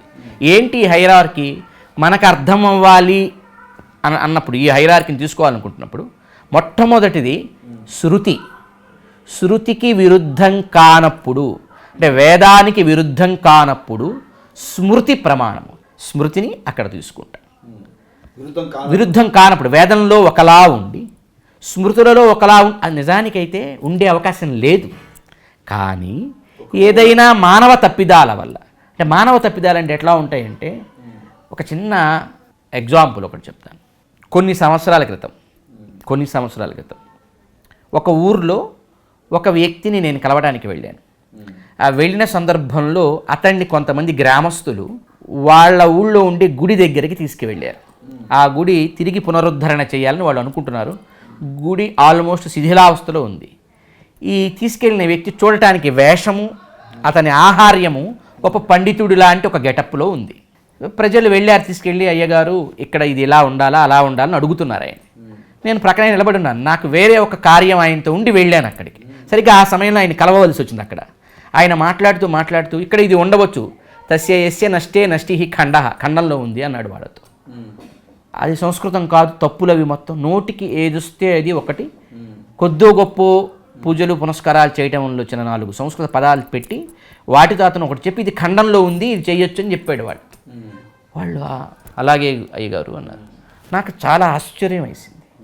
ఇట్లా అతను 4-5 చోట్ల ఏవి నోటుకొస్తే ఎట్లాంటి పదాలు వస్తే వాటిని కలిపేసి అర్థం లేనటువంటి మాటలను కూర్పు చేసి వాళ్ళ ముందు మాట్లాడితే వాళ్ళకి అవి కూడా తెలియవు కనుక వాళ్ళు ఆల్రెడీ ఈయన గెటప్ చూసి ఈయన ఒక గొప్ప గురువనో పండితుడనో అనుకుంటున్నారు కనుక ఈయన మాటల్లో నిజంగా ఉన్నాయేమో శాస్త్రాలలో అని వాళ్ళు అనుకున్నారు. ఇప్పుడు అందులో ఒక ఉత్సాహం కలిగిన వ్యక్తి ఈయన చెప్పినట్టు ఇంటికి వెళ్ళి చేశాడు. వాడి కర్మ వల్ల వాడికి అది కలిసి వచ్చింది. వాడికి ఈయన విపరీతంగా నమ్మి ఈయన చెప్పిన మాటలను ఒక పుస్తకం వేశాడు. ఆ పుస్తకంలో ఈయనేమో మాటలు చెప్పాడు కదా, ఇది ఖండంలో ఉంది, ఇది మరొక గరుడంలో ఉంది, ఇది ఒక పాద్మంలో ఉంది అని చెప్పాడు కదా. ఇప్పుడు చెప్పిన ఆయన మీద అభిమానంతో ఆ పుస్తకం వేసేటప్పుడు ఈ మాటలను కూడా చేర్చి ఆ పుస్తకంలో వేశాడు. ముందు మాటలు ఇప్పుడు ఈయన నోట్తో మాట్లాడేటప్పుడు వాడికి వింటున్న వాడికి పద్మపురాణంలో ఏముందో తెలియదు. ఈయన ఒక మాట నోటుకొచ్చి చెప్పేసి ఎస్య వేషే ఎస్య భీష్టి అన్నాడు. అనేసాడు. అలా ఇది జరిగింది. ఇది ఎవరినో కించపరచడానికి కల్పించి చెబుతుంది కాదు, ఇది మా జీవితంలో నిజంగా జరిగింది చెబుతున్నా. నేను మొట్టమొదటిసారి షాక్కి గురై అసలు మన కల్చర్లో ఏం జరుగుతుందో అర్థం చేసుకోవడానికి ఈ సంఘటన నాకు ఉపయోగపడిందండి. అట్లాంటి సంఘటన నేను ఇలా చెప్తున్నానంటే ఇది ఇప్పుడు క్రియేట్ చేసిన సంఘటన కాదు, ఇది జరిగినటువంటి అంశం ఇది. అప్పుడు నాకు అర్థమైంది, ఓహో ఇప్పుడు అతను వెళ్ళి పుస్తకం వేస్తాడు, పుస్తకం వేస్తే నిజంగా పద్మ పురాణంలో ఈ శ్లోకం ఉండదు వీడు చెప్పింది. ఇది శ్లోకమే కూడా కాదు. అక్షర దోషం ఉంది, తప్పులు ఉన్నాయి, సంధి సమాసాలు లేవు ఇందులో, భాషా వ్యాకరణ నియమాలు కూడా ఇందులో లేవు, ఛందస్సు కూడా లేవు. ఒకవేళ ఇక్కడ ఇంకొంచెం అర్థం చేసుకొని ఈ వ్యక్తికి సంస్కృతం వచ్చు అనుకుందాం, అప్పుడు ఈయన కొంచెం వ్యాకరణం భాష చూసుకొని రాస్తాడు అనుకుందాం. కానీ ఇంకొక ప్రతిలో ఈ శ్లోకం కనబడటల్లా. ఒరిజినల్గా ఒక 100 ఏళ్ల క్రితం చూస్తున్నటువంటి పురాణంలో ఈ శ్లోకం లేదు, అక్కడ ఈ ప్రమాణం కనబడట్లా. 2, ఇది ప్రకరణ విరుద్ధంగా ఉంది. అంటే మనుషుల యొక్క బుద్ధిలో ఏర్పడేటువంటి స్వార్థ చింతన వల్ల ఇవి చేరే అవకాశాలు తర్వాత కాలంలో ఉంటాయి కనుక అలాంటి వాటి నుంచి మనం ఎలా కాపాడబడి నిఖార్సైన నిర్దుష్టమైన దోషరహితమైన జ్ఞానాన్ని పొందాలి అంటే స్క్రూటినింగ్ అంటాం, ఫిల్టర్ అంటాం కదా. మనం నీళ్లలో ఏదైనా ఒక ధూళి దుమ్ము ఉంటే వాటిని ఫిల్టర్ చేసి చేసి చేసి ఎంతవరకు చేయగలము మ్యాక్సిమం చేసి దాన్ని ఎట్లా గ్రహిస్తాము, ఎక్స్ట్రాక్ట్ చేస్తాము ఆ మంచి ప్యూర్ ఎసెన్స్ని, అట్లాగే ఈ జ్ఞానాన్ని ఫిల్టర్ చేసుకుంటూ మనం పొందడానికి ఒక ప్రక్రియనిచ్చి నాయన వేదములలో ఉన్నదానికి విరుద్ధం కానంత వరకు స్మృతులని తీసుకోండి, శృతులలో ఉన్నదానికి విరుద్ధం కానంత వరకు స్మృతులని తీసుకోండి. ఇక స్మృతులకి శృతులకి రెంటికి విరుద్ధం కానంత వరకు ఇతిహాసమును తీసుకోండి. తరువాత వచ్చినటువంటి ఇతిహాసానికి పురాణాలకి కాన్ఫ్లిక్ట్ కానంత వరకు. ఇప్పుడు ఇతిహాసాలు కూడా 2 ఉన్నాయి చూడండి. మొదటిదేమో శ్రీమద్ రామాయణం, తరువాతదేమో మహాభారతం. ఈ రెండిటిలో కూడా మళ్ళీ రామాయణమే ప్రమాణం. 2 ఇతిహాసంలో మొట్టమొదటిది అవటం వల్ల మాత్రమే కాదు, ఇక్కడ మనం తర్వాత చర్చిద్దాం, ఒక పాయింట్, కీలకమైన ఒక పాయింట్ ఉంది ఇందులో. ఆ తరువాత వచ్చినటువంటి పురాణాల్లో మళ్ళీ ఒక 3 రకాల విభాగాలు ఇచ్చారు. సాత్విక పురాణములు, రాజస పురాణములు, తామస పురాణములు. అసలు ఈ మాటే బయటికి రావటం లేదు, ఎవరు చెప్పటం లేదు, ఎందుకో తెలియదు. బహుశా ఇలా చెప్పటం వల్ల అన్నింటినీ కలిపేసి మాట్లాడే అవకాశం పోవచ్చునే భయంతో. అది ఇప్పుడు ఏదో చెప్పారు విప్రలంబ స్థితి ఏమవుతుందంటే ఇట్లా ఈ డివిజన్స్ ఎక్కువ అయ్యే కొద్ది ఏమవుతుందంటే మిగిలేవి తక్కువ ఉంటాయి కదా. డివిజన్స్ ఎక్కువ అయితే మిగిలేవి తక్కువ ఉంటాయి. మిగిలేవి తక్కువ ఉంటే మనకి లోకంలో చాలా రకాలుగా ఇబ్బంది ఏర్పడుతుంది. అందువల్ల ఇవి చెప్పరేమో కానీ పద్మపురాణంలో ఈ డిస్క్రిప్షన్ ఉంది, ఈ విభాగం. పద్మపురాణంలో సాత్విక రాజస తామస పురాణాల విభాగం, ఆ చర్చ ఉంది. నిజానికి అసలు ఈ గుణ విభాగం అనేది చాలా చోట్ల ఉంది. మనం ఒక్క విషయాన్ని కూడా గుర్తుపెట్టుకోవాలి. ఈ మొత్తం ప్రమాణ ప్రక్రియలో ఈ ప్రమాణం మొత్తాన్ని శృతి స్మృతి ఇతిహాస పురాణ ఆగమ శిష్టవాక్యం అనే ఈ ప్రమాణ ప్రక్రియని ఒక పెద్ద భవంతి అని అనుకుందాం కాసేపు అర్థమవటానికి. మనం ఒక భవంతి కట్టేటప్పుడు ఎన్ని అంతస్తులు పైకి కట్టాలో అంత డెప్త్ లోపల ఉంటుంది పునాది. ఆ తర్వాత భవంతి నిర్మాణం చేస్తాం. ఇప్పుడు ఈ భవంతిలో ఉండే ప్రతి అణువుకి ఇంకొక అణువుతో సంబంధం ఉంటుందా ఉండదా? తప్పకుండా ఉంటుంది. ప్రతి పిల్లర్కి ఇంకొక పిల్లర్తో సంబంధం ఉంటుందా ఉండదా? అవన్నీ కలిసే ఉంటాయి. అంతే. రూములుగా లేకపోతే గదులుగా లేకపోతే అంతస్తులుగా అది వేరువేరు స్పేస్ని ఆక్రమించినా అవి మొత్తం ఒక సింగిల్ కనెక్టివిటీలో ఉన్నాయి కదా, రిలేటెడ్గా ఉన్నాయి. ఈ మొత్తం వాంగ్మయం కూడా అలా కనెక్టివిటీలో ఉంది. ఇది మనకి మహాత్ములు చెప్పేటువంటి వాక్యాలకి ప్రమాణాలు చూపించినప్పుడు అర్థమవుతుంది. అంటే దీనికి ఒక మాట చెప్పవచ్చు అర్థం అవడానికి, ప్రబల ప్రమాణం. అంటే 10 చోట్ల చెప్పబడి ఉండాలి ఆ అంశం. అంటే అన్ని చోట్ల ఉండాలి అది. ఎక్కడో మనం ఒక చోట నుంచి ఒక చిన్న మొక్క తీసుకొని ఆ మొక్క మీదనే చర్చలు ఖండన మండన, ఇక్కడ ఈ మొక్క ఉంది కనుక ఇదే రైటు, ఇక్కడ ఈ మొక్క ఉంది కనుక ఇదే రైటు అంటే ఒక సత్యం మరల చెప్పబడుతుంది.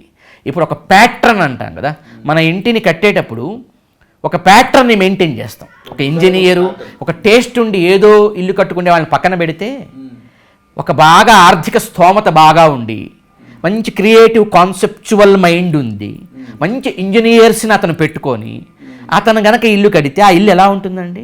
పిచ్చి పిచ్చిగా ఉంటుంది, ఏదో తోచినట్టు ఉంటుంది. ఎందుకంటే డబ్బుకి లోటు లేదు, క్రియేటివిటీకి లోటు లేదు, కాన్సెప్చువల్ ఎగ్జిక్యూషన్కి లోటు లేదు, ఇంజనీర్స్కి వాటికి లోటు లేదు.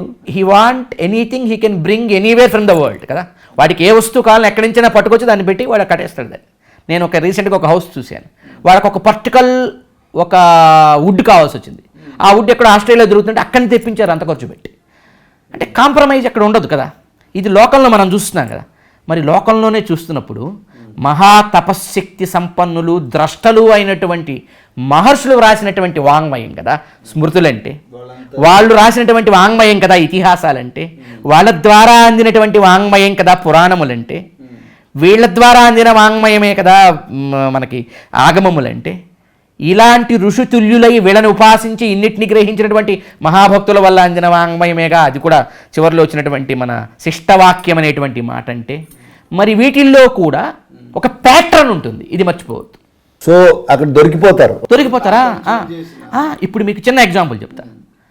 తిరుమల కొండ ఉంది, అహోబల క్షేత్రం ఉంది, శ్రీశైల మల్లికార్జున క్షేత్రం, మల్లికార్జున స్వామి యొక్క క్షేత్రం శ్రీశైలం ఉంది. ఇప్పుడు ఈ మొత్తం ఒకటే సింగిల్ కొండ, సింగిల్ బిట్. దీన్ని మనం శేషాచల అడవులు అంటున్నాం. పురాణాలు కూడా కీర్తిస్తూ ఆదిశేషుడు ఇట్లా పవళిస్తే ఆదిశేషుడి యొక్క శిరస్సు మీద తిరుమల ఉంది, నడుము మీద అహోబలం ఉంది, తోక మీద శ్రీశైల మల్లికార్జునుడు ఉన్నాడని పురాణములే కీర్తిస్తున్నాయి స్వయంగా. అంటే ఇది మొత్తం ఒక సింగిల్ కొండ. అది మనం వెళ్ళి చూస్తే కూడా తెలుస్తుంది. ఆ కొండ యొక్క రంగు, దాని రాక్ ప్యాటర్ను తిరుపతిలో ఎలా ఉంటుందో, తిరుమలలో ఎలా ఉంటుందో, అహోబలంలో కూడా అట్లాగే ఉంటుంది. శ్రీశైలంలో కూడా అలాగే ఉంటుంది. సేమ్ రాక్ ప్యాటర్న్ మెయింటైన్ అవుతూ వస్తుందన్నమాట.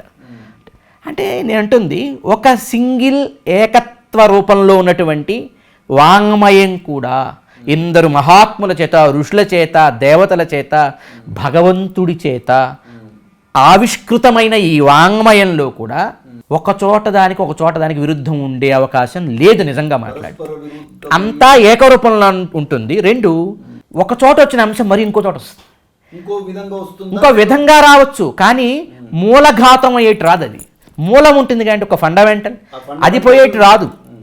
ఇప్పుడు ఇందాక అనుకున్న కొండనే ఎగ్జాంపుల్ తీసుకుంటే ఆ రాక్ ప్యాటర్న్లో ఒక చోట చెట్లు ఎక్కువ ఉండొచ్చు, ఒక చోట చెట్లు తక్కువ ఉండొచ్చు, ఒక చోట జలపాతాలు ఉండొచ్చు. ఇలాంటి భేదాలు ఉండొచ్చు తప్ప దాని ఒరిజినల్ యొక్క స్ట్రీమ్ లైన్, దానికి ఉండేటువంటి మెయిన్ బేస్మెంట్లో మార్పు అయితే ఉండదు. ఆ స్ట్రక్చర్ అది మెయింటైన్ అవుతూనే ఉంటుంది. సో అది మనం గమనించవచ్చు. అయితే మనుషుల చేతుల్లో ఇది పడింది కదా ఈ వాంగ్మయం వచ్చి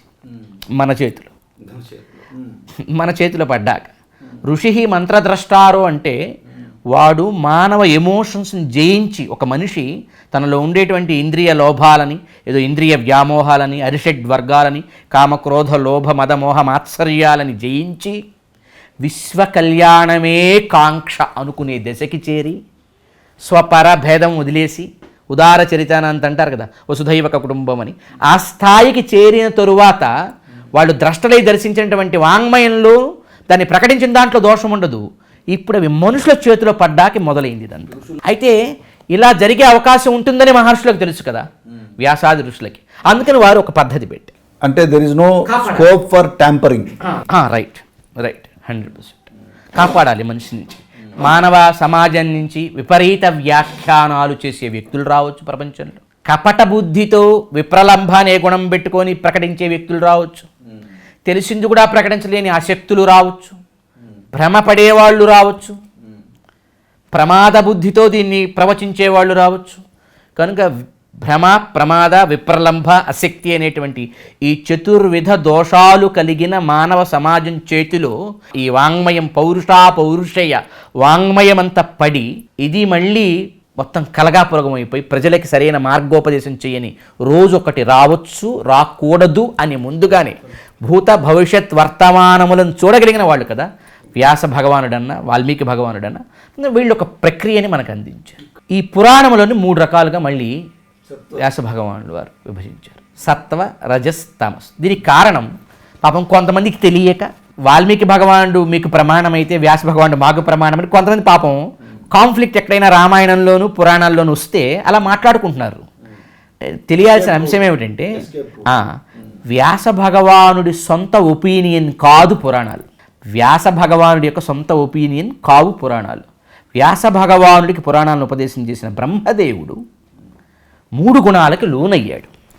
ఆయన 3 గుణాలకు లోనవుతున్నానని తనే ఒప్పుకున్నాడు.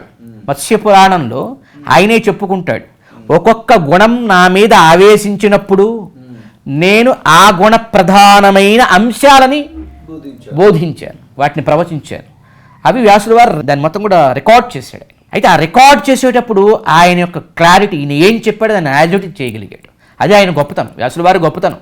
ఎందుకు వ్యాసుల వారిని ఎన్నుకున్నాడు దానికి అంటే, ఇప్పుడు మనకు లోకంలో ఎట్లా ఉంటుంది, ఒకడు చెప్తే దాన్ని మనం విని మళ్ళీ మన మాటలు యాడ్ చేసి బయట చెబుతాం. ఇది మన సామర్థ్య రాహిత్యం కావచ్చు, కొన్నిసార్లు మనకు అనుకూలంగా చేసుకోవటానికి కావచ్చు, రెండు ఉంటాయి ఇక్కడ. తెలియకపోవచ్చు కూడా, అది మన యొక్క పర్సెప్షనల్ డిఫరెన్సెస్ వల్ల కూడా అది మనం బయట చెప్తాం. కానీ వ్యాసుల వారు అలా కాదు.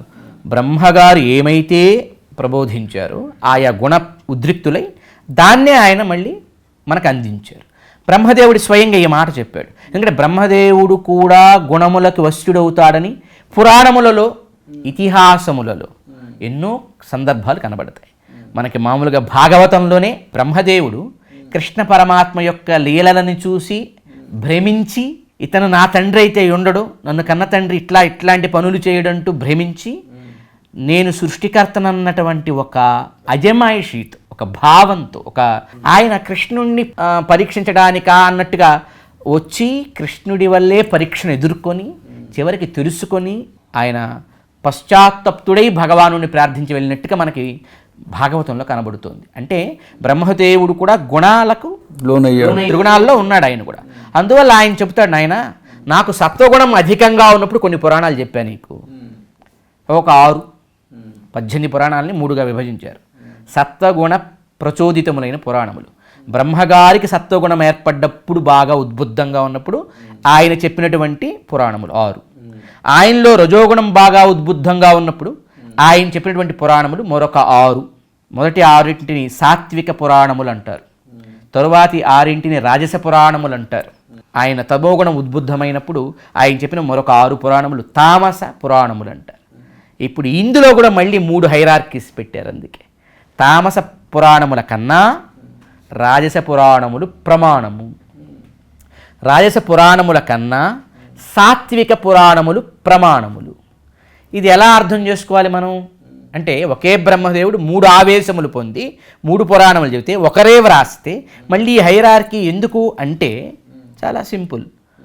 ప్రపంచంలో మనం ఎవరైనా ఒక మనిషి దగ్గరికి వెళ్ళి ఆ మనిషి దగ్గర నుంచి ఒక మాట తీసుకోవాలనుకున్నాం, వాడు నిద్రపోతూ మనం చెప్పేది సరిగ్గా వినకుండా చేస్తానులే చూస్తానులే పో అంటే మనం అంతగా నమ్మం వాడిని. అంటే వాడేదో తామస గుణంలో నిద్రలో ఉండి ఏదో చెప్పాడులే, వాడే తర్వాత అనొచ్చు నాకేమేం చెప్పావు సరిగ్గా నేను క్యాచ్ చేయలేదు అంటాడు. వాడు అంటే వినికిడి లేదు, అంటే వాడు అలర్ట్గా లేడు, అవేర్గా లేడు. తమస్సు వల్ల వాడు ఒక రకమైన దీంట్లో ఉన్నాడు. వాడు చెప్పిన మాటకి మనం అంత విలువివ్వం లోకంలో. ఒకడు బాగా ప్రగల్భాలు పలుకుతూ నన్ను మించిన వాడు లేడు, నీకు ఆ పని అయిపోతుంది, నేను చేసి పెడతాను పో, నేను తలుచుకుంటే ఏదైనా అవుతుందని గొప్పలు డాంబికంగా మాట్లాడుతున్నాడు అనుకుందాం.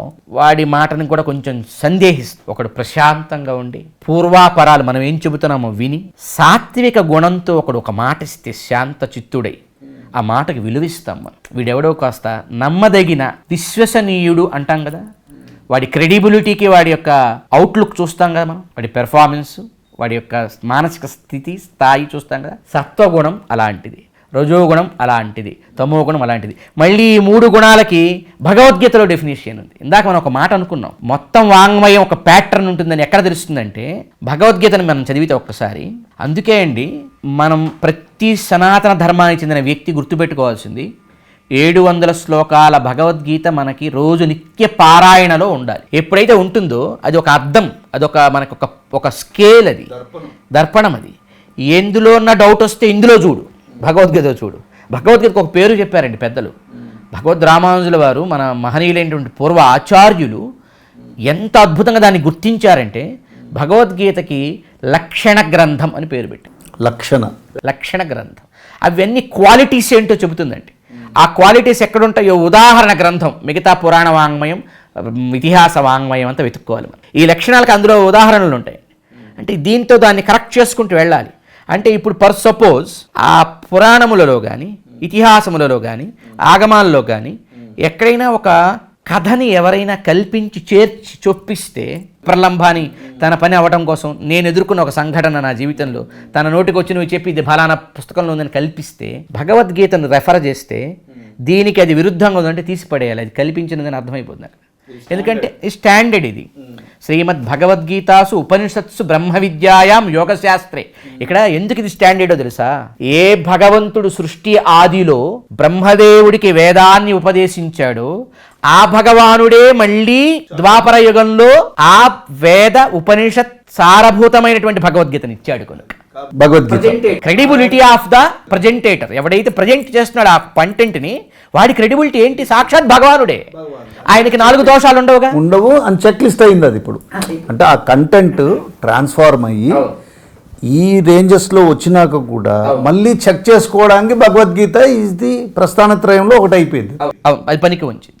ఇప్పుడు అందుకే వ్యాస భగవానుని కూడా వ్యాసాయ విష్ణు రూపాయ వ్యాస రూపాయ విష్ణవే అని కీర్తించారు. అంటే సాక్షాత్ భగవదంశయే వ్యాసుడిగా వచ్చాడు. వ్యసతీతి వ్యాస, విభజించిన వాడెవడు అంటే హద్దులు పెట్టాడు. కలగా పులగంగా ఉన్నదాన్ని సెగ్మెంట్స్ చేసి ఇది ఇలా, ఇది ఇలా, ఇది ఇది అని చేసిన మహానుభావుడు కనుక ఆయన వేదవ్యాసుడు. వేదమునను విభజించిన వాడైన అయ్యాడాయన. అంటే అలా చేయగలిగాడంటే ఇప్పుడు ఇద్దరు పవర్ఫుల్ వ్యక్తులు ఉంటారండి. పరిపాలించే రాజు, జ్ఞానాన్ని నిర్దిష్టంగా ఉపదేశించేటువంటి ఆచార్యుడు. ఈ ఇద్దరు కూడా భగవద్ అంశ ఉంటే తప్ప ఆ కార్యం చేయలేరు వాళ్ళు. అందుకే వేదం నా విష్ణు పృథ్వీపతి అని. విష్ణువు అంశ లేనివాడు భూమిని పరిపాలించలేడు. భూమిని సక్రమంగా న్యాయబద్ధంగా పరిపాలించే రాజు ఒకడు ఉన్నాడంటే వాడిలో విష్ణువు అంశ చేరిందని అర్థం అండి. అప్పుడే వాడు న్యాయబద్ధంగా పరిపాలించగలుగుతాడు. ఇక అలాగే ఆచార్య సహరి సాక్షాత్ చరరూపీన సంశయ అంది శాస్త్రం. భూమి మీద భగవంతుడే ఒక కదులుతూ నడుస్తూ ఉన్నాడంటే వాడు ఆచార్యుడి రూపం. అంటే భగవద్ అంశ వాళ్ళు చేరితే వాడు ఆచార్యుడు. అది అట్లా మొట్టమొదటి ఆచార్యుడిగా వాల్మీకి భగవానుడు, తరువాత వ్యాస భగవానుడు కూడా. వాల్మీకి భగవానుడికి కూడా వ్యాసుడనే పేరు ఉందని పెద్దలు చెప్తారు. కారణం ఏంటంటే వ్యాస అనేది ఒక గుణప్రధానమైనటువంటి శబ్దం. అది విభజించి జ్ఞానమును అందించువారెవరు? వారు వ్యాసులు. కనుక ఈ వ్యాస పరంపరలో ఉన్నటువంటి జ్ఞానంలో కూడా దోషాలు ఉండవు. కానీ వ్యాస పరంపర తరువాత వచ్చినటువంటి మనుషుల వల్ల వీటికి ఏదైనా అంటుకుంటాయేమోనని దాన్ని క్లియర్ చేసుకోవడానికి ప్రమాణ ప్రక్రియని పెట్టి నాయన ఇన్నిట్లో రిపీట్ అవ్వాలి. ఇప్పుడు ఇక్కడ ఎలా వస్తుందంటే ఒక కాన్ఫ్లిక్ట్ వచ్చే అవకాశం ఎక్కడుందంటే, ఒక ప్రజెంటేషన్, ఒక క్రియేటివ్ ప్రజెంటేషన్ మనకు అర్థమవడానికి చెప్పుకుందాం మానవ సమాజానికి. ఒక సినిమా పెద్ద సక్సెస్ సాధించింది, ప్రపంచంలో ఉండి చాలా మంది చూశారు వివిధ మాధ్యమాల ద్వారా. ఆన్లైన్లో కావచ్చు, నేరుగా కావచ్చు, థియేటర్లో కావచ్చు, వివిధ మాధ్యమాల ద్వారా చూశారు. ఎక్కువ మంది చూసిన దాంట్లో ఏదైనా ఒక కొత్త అంశాన్ని మనం ఒక 10 ఏళ్ల తర్వాత 20 ఏళ్ల తర్వాత చేర్చలేం. చాలామందికి తెలిసిన అంశం కాదు. ఎక్కువ మంది చూడకుండా కను మరుగైన చోట నుంచి మనం ఏదైనా ఒకదాన్ని చేర్చి చెప్పే అవకాశం. కొన్ని అడిషన్స్ ఎడిటింగ్లో కూడా తీసేయచ్చు, లేదా అడిషన్స్ చేయొచ్చు. ఇప్పుడు ఎట్లయితే ఇందులో సాత్విక పురాణములు గొప్పవయ్యా రాజస పురాణముల కంటే, రాజస పురాణములు గొప్పవయ్యా తామస పురాణముల కంటే, ఈ పురాణ విభజన మనకి పద్మపురాణంలో ఉంది. పద్మపురాణంలో స్పష్టంగా 6 సాత్విక పురాణములు. ఎందుకు కొందరు ఆక్షేపణ చేస్తున్నారు? ఎక్కడుంది చూపించండి. వాళ్ళకి తెలియదు కనుక చదవకనే. విప్రలంబ స్థితి అంటే చదవకనే ఎక్కువ అనుకోవచ్చు. అంటే నార్మల్గా ఉండేటువంటి వాళ్ళ క్వశ్చనింగ్కి వాళ్ళు చదవక, చదివిన వాళ్ళు ఎప్పుడు చెప్పక, చెప్తూ ఎక్కువ సమాజంలో పరిచయం అవుతున్న వాళ్ళు చదవకో చెప్పకో. 3 కారణాలు. అంటే కొంతమంది చదవక, కొంతమంది చదివినా చెప్పక, సమాజంలో జనాలకి దగ్గరగా ఉండి చెబుతూ ఉన్నవాళ్ళు చదవకో చెప్పకో, చదవకో చెప్పకో అంటే 3 కారణాలు. ఈ కారణాల వల్ల ఇవి తెలియలేదు, కానీ స్పష్టంగా ఉంది. ఇది ఉంది అంటానికి ప్రమాణాలు చాలా చోట్ల ఉన్నాయి. అందుకే భగవద్గీతను మళ్ళీ రెఫర్ చేసుకోవాలి మనం. మనకి ఏ ప్రశ్న కాలం భగవద్గీతకి వెళ్ళాలి. ఎందుకంటే భగవద్గీతలో ఎన్నిటిని విడగొట్టాడు భగవాన్ ఆశ్చర్యం వేస్తుంది. తినే ఆహారాన్ని 3గా విడగొట్టాడు. సాత్విక ఆహారం, రాజసాహారం, తామసాహారం. చేసే దానాలని 3గా విడగొట్టాడు. సాత్విక దానం, రాజస దానం, తామస దానం. చివరికి మనం పూజించే దేవతల్ని కూడా 3గా విడగొట్టాడు. ఈ అందరూ తెలుసుకోవాలి బుద్ధిమంతులైన పెద్దలు. ఈ దేవుడంటే మాకు పడదా, ఆ దేవుడంటే మాకు పడదని కొంతమంది అంటున్నారు. మాకన్నీ ఒకటే అనేటువంటి పెద్దలు బాగా అర్థం చేసుకోవాలి. ఏంటంటే ఈ పడదనో భావము, విడగొట్టడము, ఇది ఏదైనా డిఫరెన్సు నేను మీరు మన ముందు వాళ్ళు చేసింది కాదయ్యా, సాక్షాత్ భగవానుడు. భగవద్గీతాసు ఉపనిషత్సు బ్రహ్మ విద్యాయాం యోగశాస్త్రే అని చెప్పబడిన మహాభారత సారమైన, నిజానికి మహాభారతానికి ఆ పేరు ఎందుకు వచ్చిన పెద్దలు చెబుతారండి. మహత్వాత్ భారవత్వాత్ మహాభారతం ఉచ్యతే. మహాత్మ్యము భారంతో కూడిన మహాత్మ్యం, బరువు. బరువు కలిగిన మాహాత్మ్యం అందులో ఉంది కనుక దానికి మహాభారతం అనే పేరు వచ్చింది. అంటే ఆ మహాభారతానికి బరువు దేని వల్ల వచ్చింది? రెండిటి వల్ల. విష్ణు సహస్రనామం, భగవద్గీత. శంకర భగవత్పాదుల వారు స్వయంగా తమ భజగోవింద స్తోత్రంలో గేయం గీతానామ సహస్రం అంటే శంకర భగవత్పాదులు భజగోవిందం భజగోవిందం భజగోవిందం భజగోవిందం మూఢమతి అని చెప్తూ వెళ్తూ ఆయన గేయం నువ్వు చదవయ్యా, నువ్వు గానం చేయయ్యా నిత్యం, గీతానామ సహస్రం అని చెప్పాడు. భారతదేశంలో సనాతన ధర్మంలో ఉన్నాను అనుకునే ఎవరైనా ఈ రెండు గానం చేయగలిగితే, ఈ రెండింటి ద్వారా జ్ఞాన గంగని పానం చెయ్యగలిగితే వాడికి ఈ వేద ప్రామాణ్యత ఏంటో, వేద సారమేంటో, వేదం ఇతమిత్తంగా పిండితార్థంగా ఏం చెప్పిందో మనకు అర్థమవుతుంది. కనుక ఇప్పుడు భగవద్గీత ఎన్ని చోట్ల చెప్పాడు? ఇందాక మనం అనుకున్నాం, ఒక ప్యాటర్న్ అనేది ఒక టోటల్ కన్స్ట్రక్షన్లో ఎలా మెయింటైన్ అవుతుందో మహర్షుల చేత భగవంతుడి చేత స్వయంగా అందిన ఈ వాంగమయంలో కూడా ఒక ప్యాటర్న్ ఉంది. ఒక చోట చెప్పబడిందంటే అది ఇంకో చోట ఉంటుంది, అది ఇంకో చోట ఉంటుంది, ఇంకో చోట ఉంటుంది. అంటే భగవంతుడు ఎన్నిసార్లు ఎన్నిటిని డిఫరెన్స్ చేశాడు? గుణాలుగా మనుషుల్లో ఉండే గుణాల్లో సత్వ రాయస తామసులు చెప్పాడు. తినే ఆహారాల్లో సాత్విక ఆహారం ఏది, రాయసాహారం ఏది, తామసాహారం ఏది చెప్పాడు. చేసే దానాల్లో సాత్విక దానం ఏది, రాయస దానం ఏది, తామస దానం ఏది చెప్పాడు. చివరికి అర్చించే దేవతలు కూడా సాత్విక దేవతలు, రాజస దేవతలు, తామస దేవతలు అనేటువంటి డిఫరెన్సెస్ చేశాడు. చివరికి ఈ మూడు దేవతల కంటే నేను వేరని కూడా చెప్పుకున్నాడు. ఇది భగవద్గీతలో వ్యాఖ్యానాలు ఉపాఖ్యానాలు అక్కర్లేకుండా స్ట్రైట్ బుల్లెట్ పాయింటెడ్గా స్ట్రైట్గా నేరుగా చెప్పాడు ఆ మాట. దానికి ఒక చోట కాదండి. ఇప్పుడు ఆయన ఏ త్వన్య దేవతా భక్తా యజంతే శ్రద్ధయాన్వితా తేపి మామేవ కౌంతేయ యజంతి అవిధిపూర్వకం అని చెప్తారు.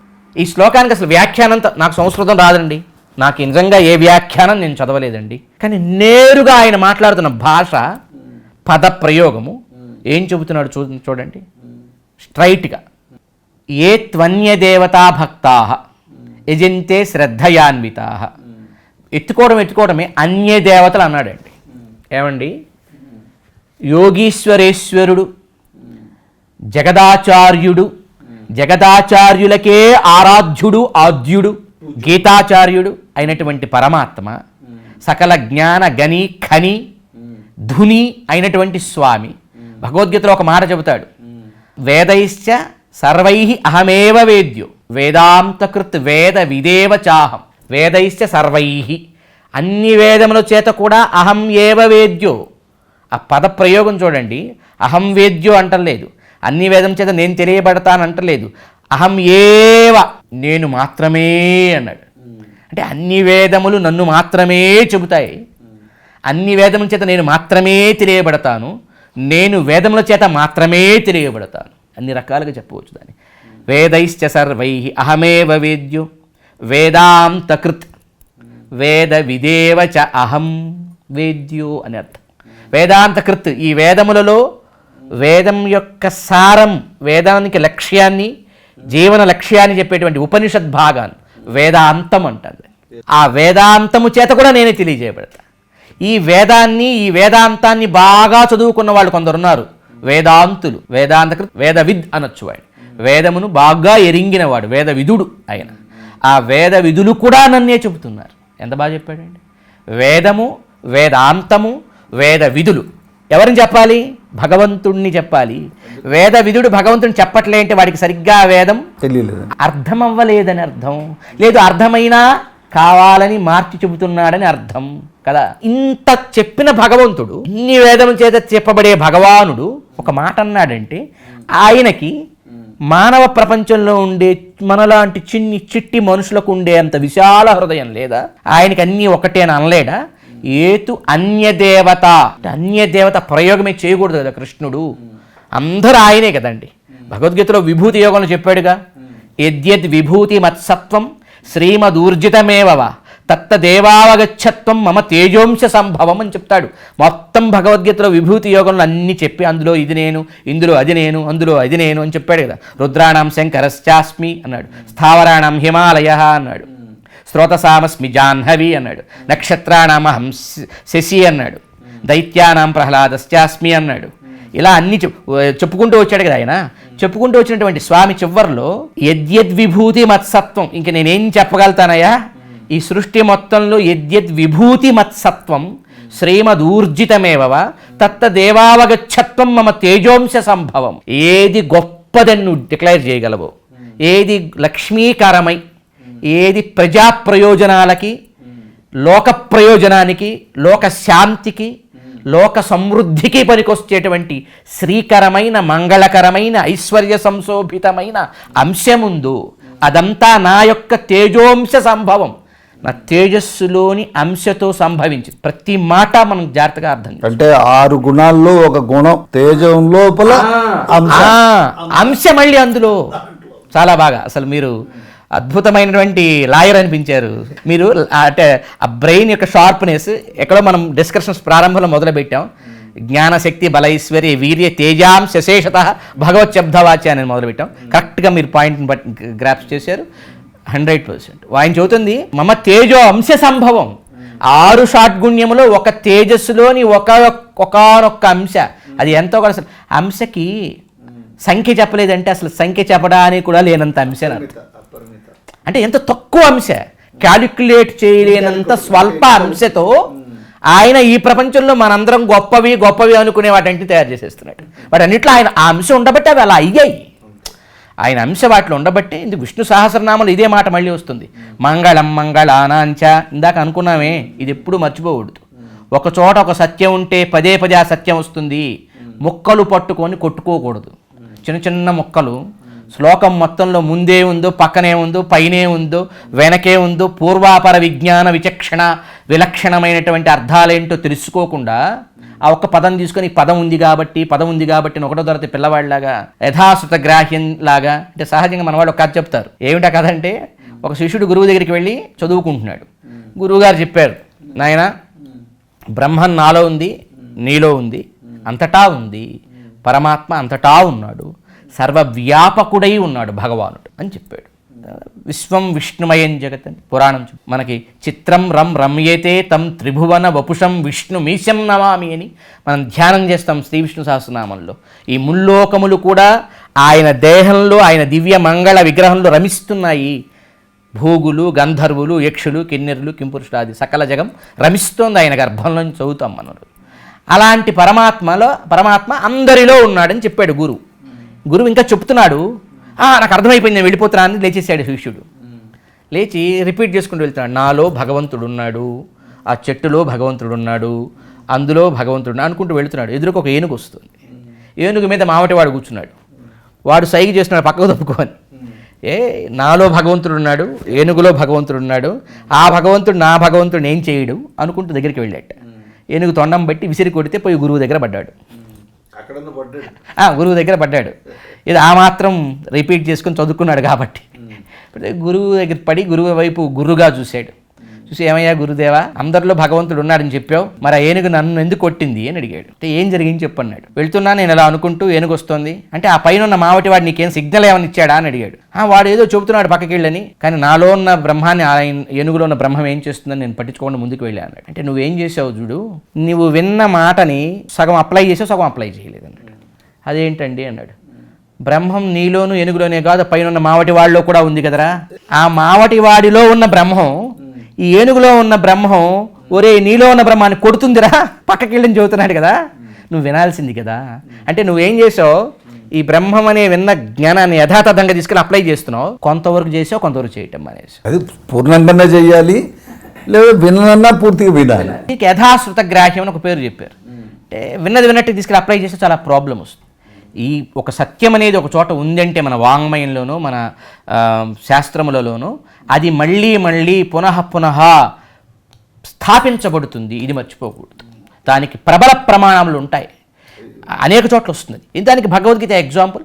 భగవద్గీతలోనే స్వయంగా పరమాత్మ సాత్విక దానములని, సాత్విక దేవతలని, సాత్విక ఆహారములని, సాత్విక రాజసిక తామసిక గుణములని విభాగం చేసినప్పుడు మరి సాత్విక రాజస తామస పురాణాలు ఉండవా?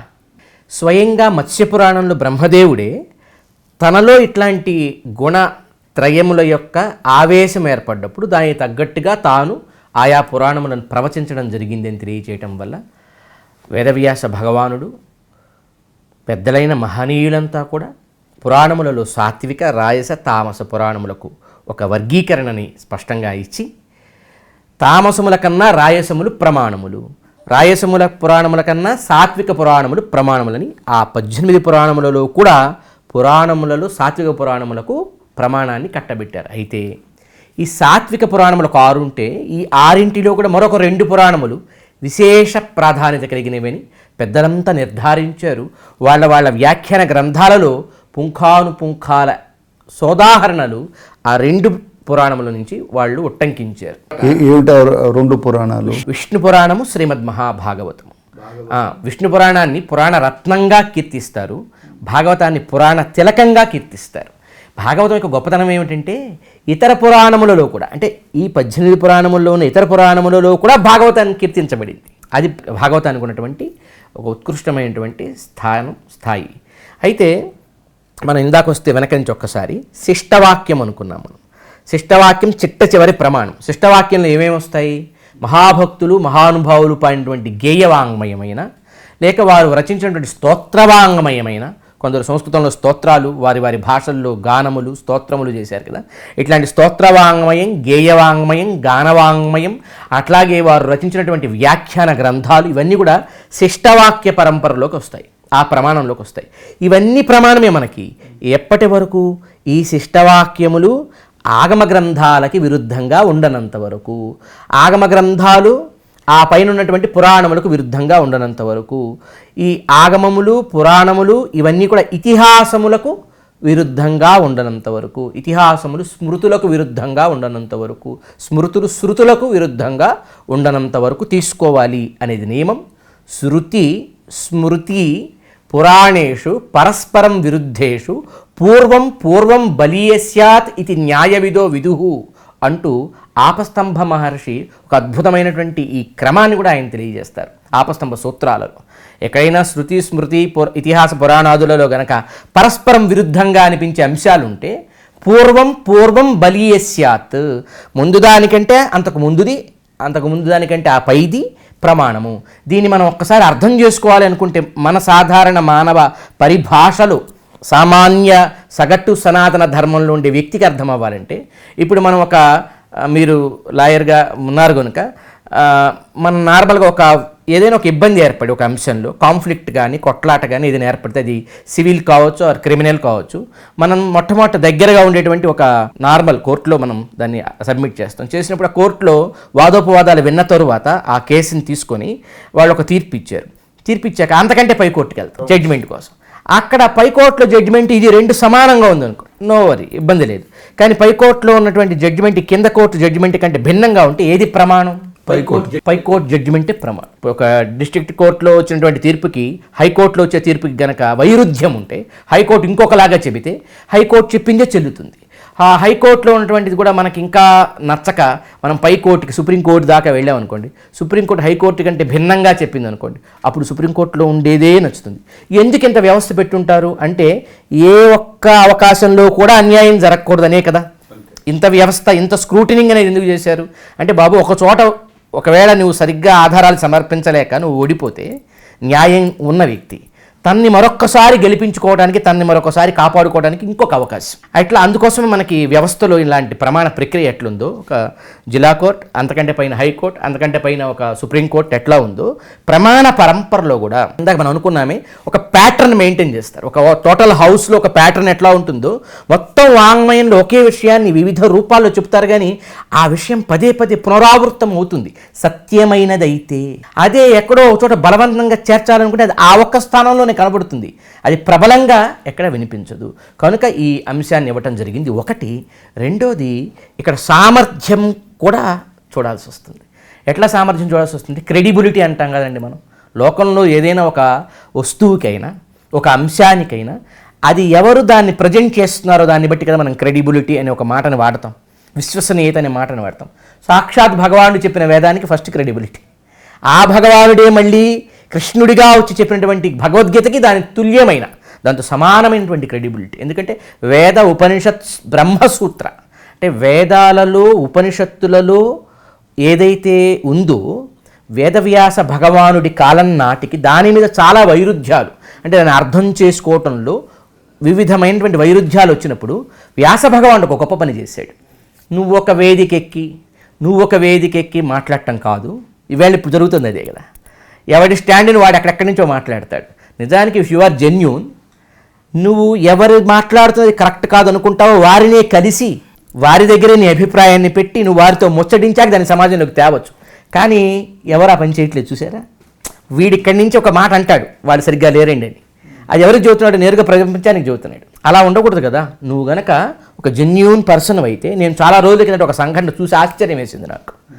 తిరుమల తిరుపతి దేవస్థానంలో 1000 కాళ్ల మండపం, దాని మీద ఆ 1000 కాళ్ల మండప సంరక్షణ విషయంలో ఒక ఇబ్బంది ఏర్పడింది. దాన్ని సంరక్షణ పట్టించుకోవట్లేదు. మొదటగా స్వామివారు శ్రీ శ్రీ శ్రీ తిరుదండి చిన్న శ్రీమన్నారాయణ రామానుజ జీరస్వామి వారు ఆయన దృష్టికి ఇలా తిరుమల కొండ మీద 1000 కాళ్ల మండపం యొక్క భద్రతకి లోపం ఏర్పడుతుందని ఆయనకి అనిపించినప్పుడు, ఆ విషయం ఆయనకి తెలిసినప్పుడు ఆయన మొదటగా ఎవరితో ముచ్చడించారో తెలిసిన అండి, అక్కడే ఉండే అర్చకులతో. అంటే ఒక జెన్యూన్ పర్సన్ చేసే విధానం ఎలా ఉంటుంది, వెంటనే వచ్చేసి పబ్లిక్లో దాన్ని రచ్చ చేయాలని ఆయన ఎప్పుడు పబ్లిక్ ఇష్యూ కింద చేయలేదండి.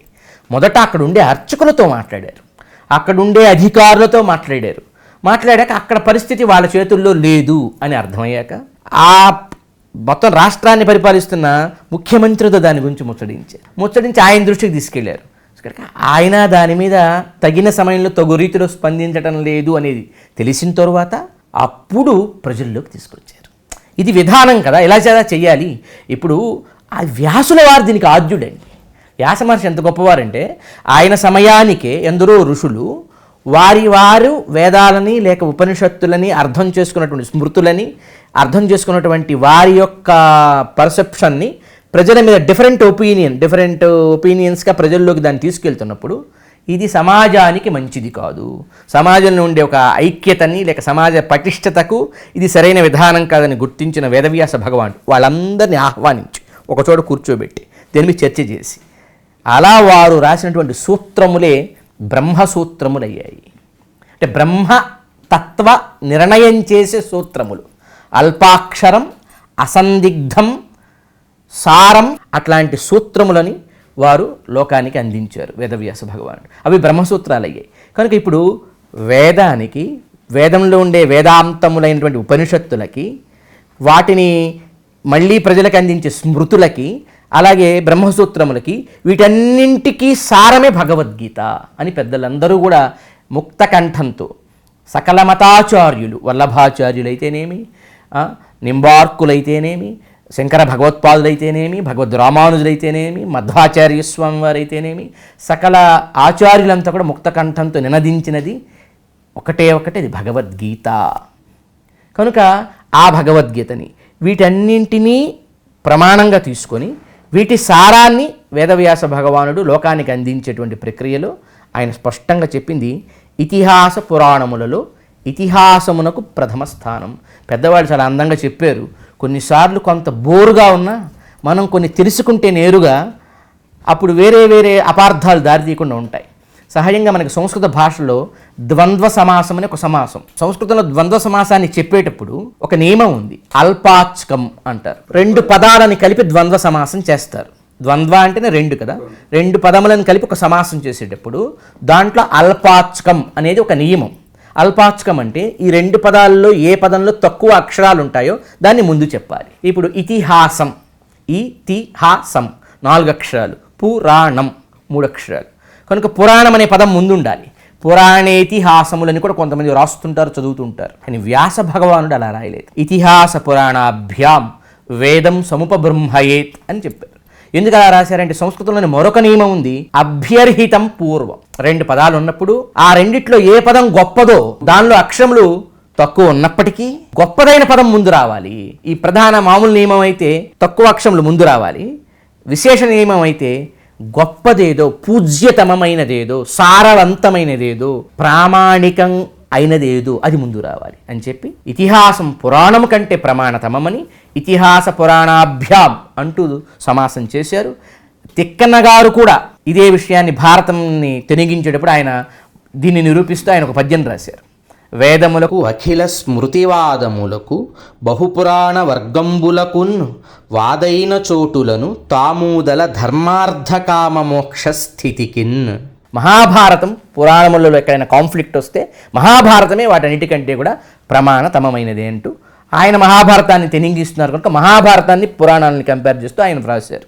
కనుక మొత్తం ప్రమాణ ప్రక్రియ అనేటువంటిది ఈ రకంగా మన పెద్దలు మనకు అందించి, నాయన ఒక చోట ఒకవేళ ఏదన్నా నువ్వు తప్పుబడినా మిస్ అయినా ఇంకొక చోట దాన్ని సమర్థించేటువంటి ఇది ఉంటుంది, ప్రబలంగా ఇది ఉంటుంది అంటూ మనకి నిర్ధారించడం వల్ల ఈ ప్రక్రియని చాలా పటిష్టమైన ఒక వజ్ర కవచంగా భారతీయ సంస్కృతికి పెద్దలందరూ భావించి, ఎక్కడ ఎవరు ఎప్పుడు ఏం చెప్పినా ఏమి రాసినా ఈ నియమాన్ని ఈ హద్దుని దాటకుండా పూర్వులైన పెద్దలందరూ ఈ క్రమంలోనే అనువర్తించారు. మరి ఇప్పుడు ఈ పురాణాలకి ఏదైతే మీరు నిర్వచనం చెప్పారు, సాత్విక, రాజస, తమస, వీటి గురించి ఏదన్నా శాస్త్రపరంగా అంటే ఆ పురాణాల్లోనే ఏముంది అలాంటి ఏమన్నా వివరణ ఇచ్చారా?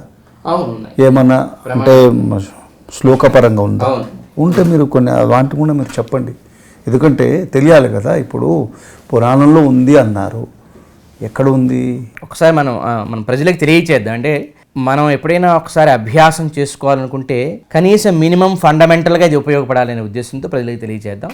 మనకి పురాణములలోని సాత్విక పురాణమైనటువంటి పద్మపురాణంలో ఈ పురాణ విభజన స్పష్టంగా చెప్పబడిందండి. ఏమనుంది దీంట్లో అంటే, వైష్ణవం నారదీయంచ తథా భాగవతం శుభం గారుడంచ తథా పాద్మం వారాహం శుభదర్శనే సాత్వికాని పురాణాని విజ్ఞేయాని శుభాని వై. అంటే విష్ణు పురాణం, నారద పురాణం, భాగవతం, గరుడ పురాణం, పద్మపురాణం, వరాహ పురాణం ఇవి సాత్విక పురాణములు, శుభకరమైనవి అని తెలియచేయబడింది.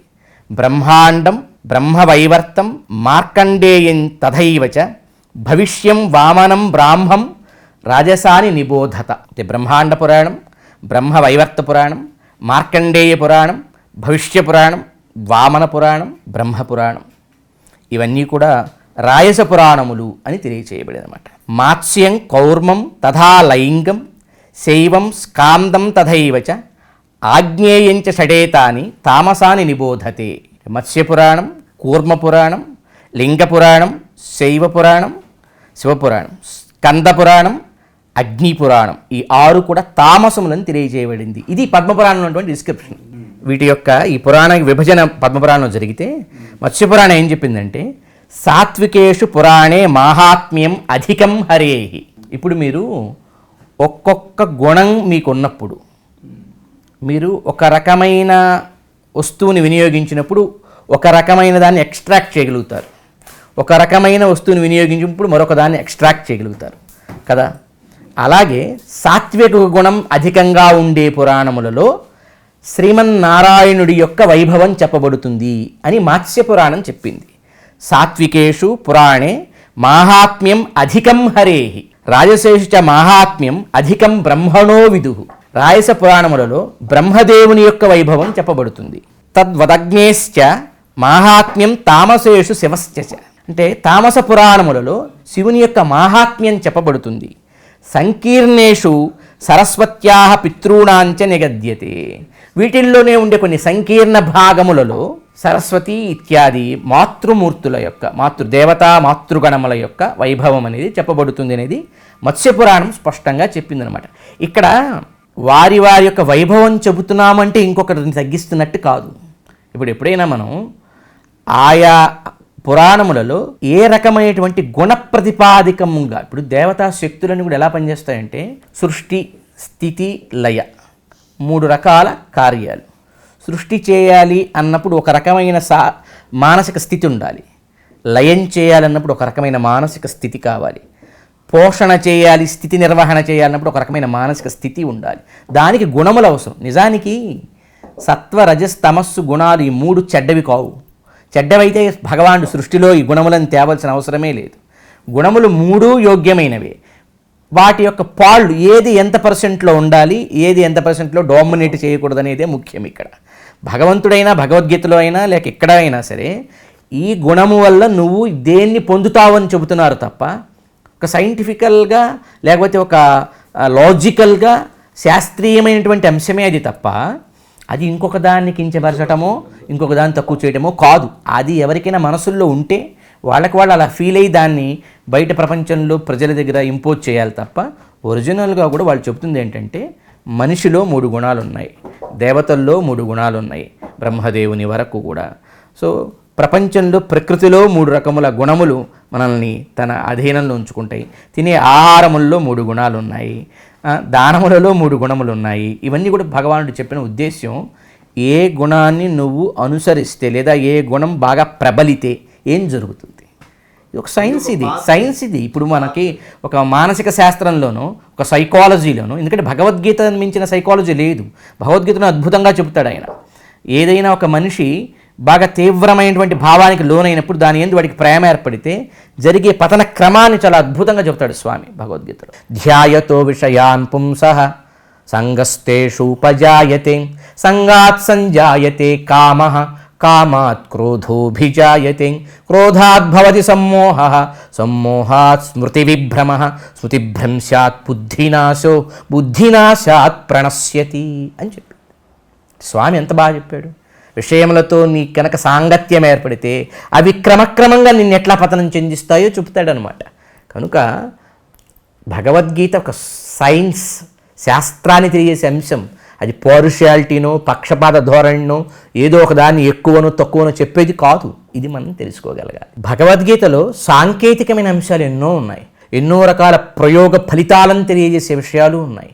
యుక్తాహార విహారస్య యుక్తచేష్టస్య కర్మసు యుక్త స్వప్నావబోధస్య యోగో భవతి దుఃఖః అంటూ ఏ పనులు మనం చేస్తే యోగానికి దగ్గరవుతామో మన దినచర్య దివ్య చర్యగా ఎలా మారాలో స్వామి చెబుతాడు. భగవద్గీత అనేది ఏదో ఒక ఎగ్జోగరేట్ చేయబడ్డ ఊహాజనితమైనటువంటి కథ కాదు, లక్షణాలను చెప్పింది.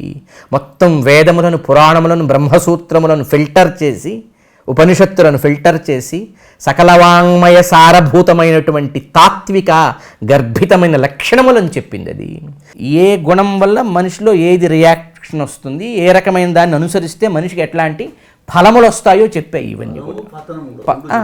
అయితే ఇక్కడ ఇంకొక విషయం కూడా ఉందండి. ఇందులో ఒక అద్భుతమైన సమన్వయం ఉంది. అసలు ఎందుకు ఇన్ని చెప్పాలి? ఒక్క సాత్వికమే చెప్పొచ్చు కదా. నిజానికి సాత్వికం పురాణం గొప్పదే, ప్రమాణంలో కూడా అదే. తామస పురాణముల కన్నా రాయసములు గొప్పవి, రాయస పురాణముల కన్నా సాత్వికములు గొప్పవైనప్పుడు సాత్వికమే చెప్పి వదిలివేయవచ్చు కదా. రాయస తామసం చెప్పకపోతే అసలు ఈ కన్ఫ్యూజనే లేదు కదా. ఇప్పుడు చాలా కన్ఫ్యూజన్ల కారణం ఇదే.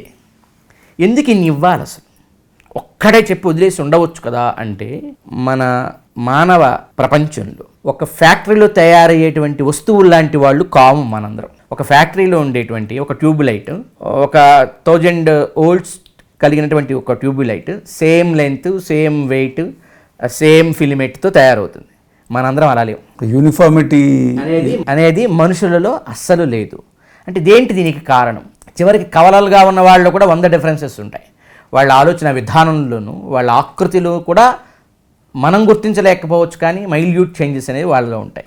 ఏమిటి దీనికి రీజన్ అంటే, మనిషి ఒక కర్మ వల్ల జన్మ తీసుకుంటాడు. ఆ కర్మ వల్ల జన్మ తీసుకుంటున్నప్పుడు అందరి స్వభావం ఒక్కలాగే ఉండదు, ఒక్కదాన్ని గ్రహించలేరు. మీరు ఇప్పుడు ప్రతి వాడిని ఐఏఎస్ఏ చదివి తీరాలి అని నిర్బంధిస్తే అంత ఎఫర్ట్ అందరూ పెట్టలేరు కదా. అప్పుడు వాడి పరిస్థితి ఏంటి? అందువల్ల ఒక తల్లి, కన్న తల్లి తనకి 10 మంది సంతానం ఉంటే వాళ్ళ శారీరక, మానసిక, వయో పరిమితులకు తగ్గట్టు వాళ్ళకి ఆహారాన్ని అందిస్తుంది. ఇప్పుడు 5 ఏళ్ల బిడ్డకి పెట్టే ఆహారం 10 ఏళ్ల బిడ్డకి పెట్టదు. 10 ఏళ్ల బిడ్డకి పెడుతున్నాను కదా, 5 నెలల బిడ్డని నువ్వు ఇదే తిను అని బలవంతము పెట్టదు. తల్లి వాళ్ళ యొక్క వయస్సుకి, వాళ్ళ యొక్క శారీరక స్థితికి అనుగుణంగా అందరికీ ఆహారాన్ని తయారు చేస్తుంది కదా. అలాగే అందరిలో సాత్విక స్వభావం ఉద్బుద్ధంగా ఉండదు. కర్మల నుంచి వస్తారు కదా మనుషులు. కొందరిలో రాయస స్వభావం ఉద్బుద్ధంగా ఉంటుంది, కొందరిలో తామస స్వభావం ఉద్బుద్ధంగా ఉంటుంది, కొందరిలో సాత్విక స్వభావం ఉద్బుద్ధంగా ఉంటుంది. మరి వాళ్ళందరినీ శూన్యంగా వాళ్ళకి ఏమీ లేకుండా చేయకూడదు, ఒకటే వాళ్ళ మీద వృద్ధి బలవంతము పెట్టకూడదు. అది ఒక రకమైన ప్రమాదానికి దారితీస్తుంది. నువ్వు మొయ్యలేని బరువు నీ మీద పెడితే అది హింసించినట్టే పెట్టినవాడు కూడా. అందుకని రాయస గుణములు బాగా కలిగిన వాళ్ళకి నచ్చేట్టుగా రాయస గుణములు ప్రధానంగా కలిగిన దేవతల వృత్తాంతములని, చరిత్రని రాయస పురాణముల ద్వారా అందించి, బాబు నువ్వు దీని ద్వారా ఉపాసన ప్రారంభించు. తామస గుణములు నీలో బాగా నిండి ఉంటే ఆ తామస గుణములు కలిగిన దేవతలను ఉపాసించి నీ సాధనను నువ్వు ప్రారంభించు. లేదు, నువ్వు ఆల్రెడీ గత జన్మల్లో సాధన చేసి చేసి చేసి బాగా హయ్యర్ స్టాండర్డ్స్కి వచ్చావు, ఇప్పుడు నీలో సత్వం బాగా ఉంది కనుక సాత్విక గుణప్రధానమైన దేవతల్ని ఉపాసిస్తూ నువ్వు సాధన ప్రారంభించు అని ఒక తల్లి తన బిడ్డలందరికీ ఆహారం ఇచ్చి ఎవరిని పస్తు ఉంచకుండా ఉంచినట్టే మన సంస్కృతి నిజంగా ఎంత గొప్పదో. బ్రహ్మదేవుడి యొక్క తాత్పర్యమైన, దాన్ని లోకానికి అందించిన వ్యాస భగవానుడి గొప్పతనమైన, అన్ని రకాల కర్మలతో అన్ని రకాల గుణములతో వివిధ తరగతులు అంటే పూర్వకర్మ సాధనలో తరగతులు. ఇప్పుడు పుట్టిన తర్వాత మనుషుల్లో ఉండే ఆర్థిక అసమానతలు, మనుషుల్లో ఉండేటువంటి వేరే సాంఘిక అసమానతల గురించి వాళ్ళు ఎప్పుడూ థింక్ చేయలేదు. వాళ్ళ గత జన్మ సంస్కార విభాగం అది. ఇప్పుడు ఒక సంగీత విద్వాంసుడి కొడుక్కి సంగీతం రాదు, ఎందుకు మరి? ఆ ఇంట్లో పుట్టిన వాడికి రావాలి కదా అంటే అది రూల్ కాదు. అంటే కొన్ని ఎసెన్షియల్గా వచ్చేటువంటి ఆర్ట్స్ ఫామ్స్ కానీ ఇవి సంస్కార విశేషణ చేత వస్తాయి. కవి కొడుకు ఖచ్చితంగా కవే అవ్వాలని రూల్ లేదు, కానీ యాక్టర్ కొడుకు మాత్రం యాక్టర్ అవుతున్నారు. అట్లా అవ్వాలని ట్రై చేసి సక్సెస్ కాని వాళ్ళు కూడా ఉన్నారు. అంటే అదేమి 100% కాదు, రూల్ కాదు. సో అందువల్ల ఏంటంటే ఆయా వ్యక్తుల యొక్క గత జన్మ కర్మ అనుగుణంగా వచ్చినప్పుడు వాళ్ళ సామర్థ్యాలలో ఉండి వ్యత్యాసాన్ని గుర్తించి ఎవరినీ దూరం చేయకుండా అందరికీ తగిన ఉపాసనా మార్గాలను కూడా చూపించి, అయితే చూపించినప్పుడు మళ్ళీ అక్కడే వాడు ఉండిపోకూడదు కదా, అదే పరమస్థానము కూడా కాదని చెప్పి ఈ ప్రాక్టీస్ ద్వారా ఇప్పుడు నువ్వు 1వ తరగతితో చదివితే మళ్ళీ వచ్చే ఏడాది 1వ తరగతి, ఆ పై వచ్చే ఏడాది 1వ తరగతి కాదు కదా. ఒకటి చదువుతున్నందుకు ఉద్దేశ్యం దానిలో గ్రహించి అది విడిచిన తర్వాత 2వ తరగతికి ఇలా ఎదగాలనేది ఉద్దేశ్యం కదా. కనుక ఈ తరగతులను కూడా మళ్ళీ చెప్పింది నాయన. తామసం కింద తరగతి సాధన చేయి, తర్వాత రాయసాను, ఆ తరగతి సాధన చేసి సాత్వికం అనేది పరమ ప్రయోజనాన్ని ప్రసాదించు. సో ఇలా మన సమాజంలో ఉండేటువంటి వివిధ రకాల పూర్వకర్మ తారతమ్యతలతో పుట్టినటువంటి అందరూ మానవ సంతతికి కూడా వారి వారి గుణ ప్రాతిపదికన ఉండేటువంటి ఉపాసన స్వరూపాలను కూడా అందించి, అవన్నీ మళ్ళీ ఒక భగవత్ స్వరూపంలోనివే, మర్చిపోకూడదు. ఇవన్నీ ఒక భగవంతుడికి చెందినటువంటి వివిధ అవయవాలు. ఇప్పుడు వేదం స్పష్టంగా చెప్పింది, అగ్నిరవమః విష్ణు పరమః తదంతరే అన్యాదేవతా. అన్నింటికంటే కింద ఉంటాడు అగ్నిదేవుడు, అన్నింటికంటే పైన ఉంటాడు విష్ణుదేవుడు. తదంతరే, ఈ మధ్యలో ఇతర దేవతా విభాగమంతా ఉంటుంది అని చెప్పి. అంటే ఇది ఒక దేహం, భగవానుడి యొక్క దివ్య మంగళ విగ్రహంలో ఒక్కొక్క అవయవంగా ఆయన పరివారంగా ఈ దేవతలంతా ఉంటారని ఒక వేదమేమిటి, భగవద్గీతలో అర్జునుడు విశ్వరూప సందర్శన యోగాన్ని దర్శించినప్పుడు కూడా ఆయన స్పష్టంగా దీన్ని చెప్తాడు. కనుక ఇది అందించడం ఉద్దేశం. మరి ఇందులో ఎక్కడైనా అవమానం ఎక్కడుంది? ఎవరిని అవమానించడం ఏం కాదు కదా.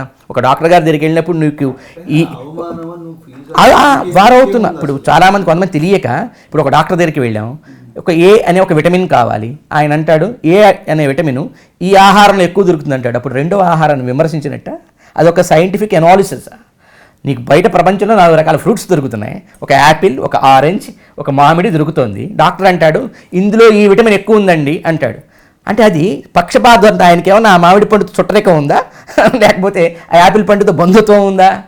ఏం కాదు, అదొక సైంటిఫిక్గా చేసినట్టు ఒక రీసెర్చ్లో తేలిన విషయం.